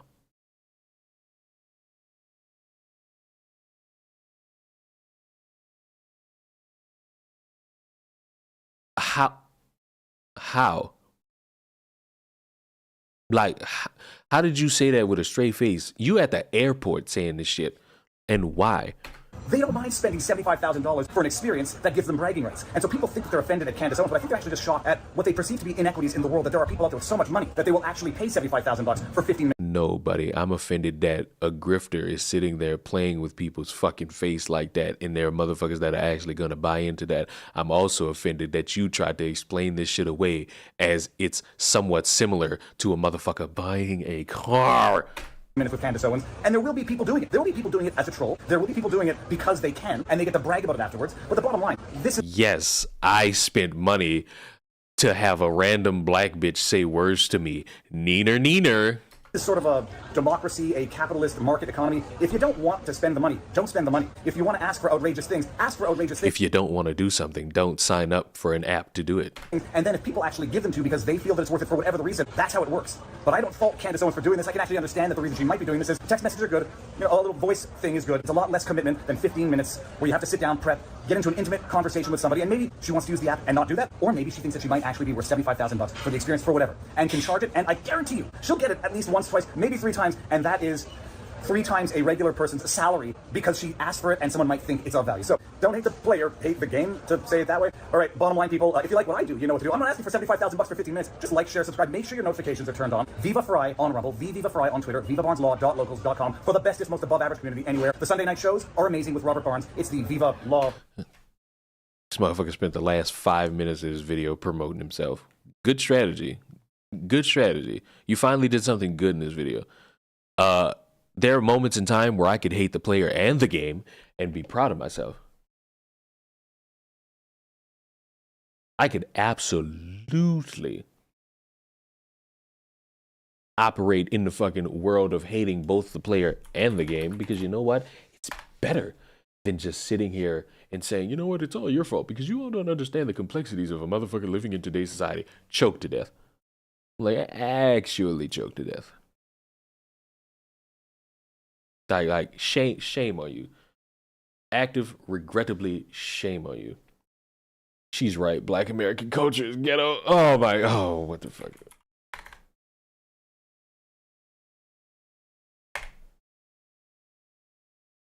God damn it. This video. Oh, I hate it. I hate. This is what I hate about this. This video. This video came out. Okay. Let me teach y'all something. This video came out 7 months ago, and it's been getting traction recently. And of course, the usual suspects who have been saying the same thing are now going to sit here and make it so profound that a motherfucker is repeating the same things. Is that I almost called this motherfucker Boama. Is that Obama? He looks so young and looks disheveled also at the same time. Screw it. Here is my little 2 cents that nobody asked for. I am sick of seeing Black Americans in the media, on social media, in the news, doing crime, walking around next to naked the women, the men perpetuating gang violence, substance abuse. The absolute worst about That's your culture, baby. Get used to it. our community is oversaturating the media, even though they make up a small percentage of all of Black Americans. The decay of our morality within Black communities has been slowly declining over the past 20 years. That's your culture, baby. About it, no one is saying anything about it or trying to address it. And if you do, you are often told that you're policing Black bodies. If you say Black women, stop getting on the internet and in the media, twerking, walking around with little clothes on. People tell you that you're policing anti-feminism is crazy. Bodies, policing Black bodies, or it's respectability politics. If you are Black and you speak your piece on what we're seeing in the media, if you don't like seeing the low morality that is often portrayed about the Black community in the media, from the trap music to the Black women twerking in music videos and all over social media, the Sukihanas and the Sexy Reds of the world, if you are Black and you take issue with it and you talk about it, you are usually called bourgeois, sadiddy, uppity, it's respectability politics, you're policing Black bodies and the like. And I don't know about them first 3, but you know, you was kind of hitting the nail because I ain't never. What the fuck she said? You were usually called bourgeois. What the fuck is bourgeois? Diddy. Swoosh Diddy. Like I don't think anybody can call anybody Diddy at this point. I think the word Diddy is just usually now catered towards if you're doing some gay ass shit. Uppity, it's respectability politics, you're policing Black bodies and the like. Who the fuck got called uppity for saying this fucking new generation of music fucking sucks? That when? Not to say it never happened, but more so when. I ain't never got called uppity. I got called a coon. A real Black advocate gets called a coon. And it's like, no, I'm Black too. And as such, this being my ethnic culture as well, I have a right to have something to say about what I'm seeing going on. Your average Black American is a middle class, working class, blue collar Jane and Joe. The ghetto subculture, Black ghetto subculture that we see often portrayed and over inundated and oversaturating the media, those Black Americans make up a tiny, tiny percentage of Black Americans as a whole. But somehow they're in the media, overcompensating in the media, oversaturating the media. I know I don't just speak for myself when I say that I'm sick of seeing it, that it's gross, that it is destroying what Black culture actually is. It's co-opting Black culture as a whole and making it seem as though all of Black culture is ghetto subculture. I'm not the only Black American who takes issue with it. Because like I said, majority of Black America is middle class, not in the ghettos, not out here perpetuating gang violence, promiscuity, and everything else. And I don't care if you claim it's respectability politics. I guess so be it. Because this is gross. It's getting really gross out here how blatantly disrespectful and low class we're acting on social media and in the media, on the internet, on TV. And you can claim that this is someone else's set of moral standards, but no, it isn't. It isn't. Look at Black America in the It is. It is. Sorry, sweetheart, but it is. We all have our different definitions of morals, and we could all fucking run around and agree on occasion, but just because 10 of us agree on one thing doesn't mean the rest of the world agrees that that's the key to life. Case in point, and this might be either the perfect example or the most eyebrow-raising thing under the sun. The age of consent is a different age, damn near, in different parts of not only the country, but the world. So our concept of morals gets beat by other people's concept of morals and by their use of the law. That don't make it right, but motherfuckers got their own version of what they find as perfect morals. 50s, in the 60s. Our moral standards back then, drastically different from what we have today, or what we're convincing ourselves is a moral standard today. Every racial group on the face of the planet has their own ghetto subculture within their respective racial and ethnic groups. This is the case for everybody, everywhere. White people, Asian people, Mexican people, you name it. The difference is that those racial groups and those ethnic groups do not allow their ghetto subculture to co-opt the entire culture as a whole and to represent the entire culture as a whole. They don't allow it. Shh, you ain't seen the Latinos. Everybody else within that respective ethnic group or cultural group or racial group has a right to say how You seen, wait a minute, you seen what these hillbillies and white women was doing on Cinco de Mayo? You might want to change that stance, sweetheart. they want to see themselves represented in the media, what they want to see and what they don't want to see, who gets to speak for them and who does not. Except for when you're a Black American and you have something to say about the way that you see Black Americans being portrayed in the media and you have a critique for your peers. You can't do it because it's respectability politics if you attempt to do it. Or you're judging your peers by a set of moral standards that somebody else created, which is a farce. From the Reconstruction era down through the 60s, Black Americans had their own set of moral standards and social protocols that we adhered to. Ask your grannies, ask your great-grannies, they'll tell you. I have had just about enough of seeing Black culture being drugged through the muck by other Black Americans who are perverting it and turning Black culture, something that is beautiful, into something perverse. Showing their ass on the internet all the time. The men are constantly rapping and talking about gang violence. The fuck is this video? Where were you 20 minutes ago? I needed you 20 minutes ago because I wanted to know. You're someone of delusional standard. Vidal, would you pay $1,500 a minute to talk to Candace Owens?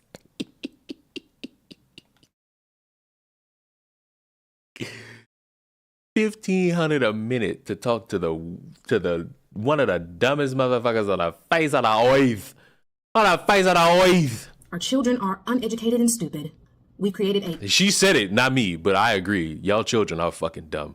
cultural standard of promiscuity and single motherhood. And when a Black American goes to critique and judge our peers, our fellow Black Americans, and critique the condition of our neighborhoods today, they're shut down. That's respectability politics. You're policing Black Americans. If that's what it is, so be it. So be it. It needs to be said. And in order for us to attempt to escape accountability or responsibility on our own part, we claim that the conditions that we see in Black communities is being caused by somebody else. It's not our own fault. It's white people and it's structural racism or something or another. It's everybody else's fault except for our own. Give me a break. It's pitiful. It's pitiful that we refuse to take accountability for the things that we see going on in our communities. And sure, we can acknowledge that structural racism and the history of slavery in this country and discrimination and Jim Crow and Black. Uh-oh. She's about to lose all that support. She's agreeing, but she's bringing up other things. Uh-oh. I'm in the last two, folks. I'm in the last two. It's time to clutch this out. I've been saying that the whole stream and have not gotten a dub. And all of that has played a part in the conditions and some of the conditions that we see in Black communities. But we also have to be responsible for the ways in which Black Americans create their own conditions and contribute to the degenerative effects that we see going on in our communities. Black Americans who don't want to hear that immediately run to innocence. They rush to innocence. They claim that it's respectability politics to call out these issues in our community. They claim that it's policing Black bodies to call out the low morality and the moral decay in our community. Call it whatever you want. You're not going to get me to shut up about it. I'm Black. This is my culture too. I have a right to talk about and critique what is happening in my culture and have something to say about it. That's all. That's so great. I'm so proud of you. You've done nothing since then, so you gave up. You did all that. I'm so proud of you. You have a right to speak about your culture, hunty. You haven't said or done anything in like 3 months. Black male youth are the problem. It's time we acknowledge it. That's something I could agree with. Letting Black girls be exposed to this is criminal. Oh, I guess it's sexual content. I could agree with that too. You know what I'm saying? You know, you're a funny looking nerd, but you know what? You make a lot of sense.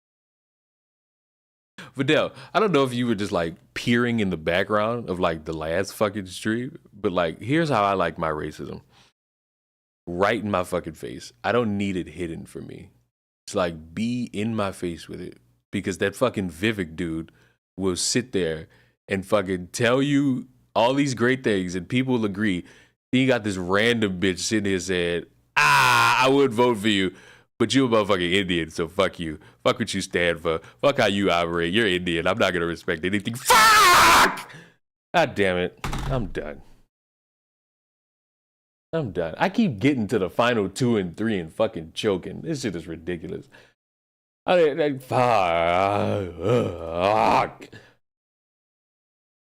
I thought that was going to be the one. I thought that was going to send us into the fucking future.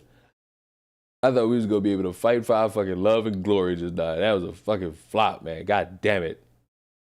Leon, what the fuck? Don't blame me. I'm the streamer. You can't blame me. How dare you? Even he experienced racism on the conservative side. That's hilarious. That's hilarious. But guess what? He'll sit there and say, "That's perfectly fine." All right, humans and humanettes. I'm done.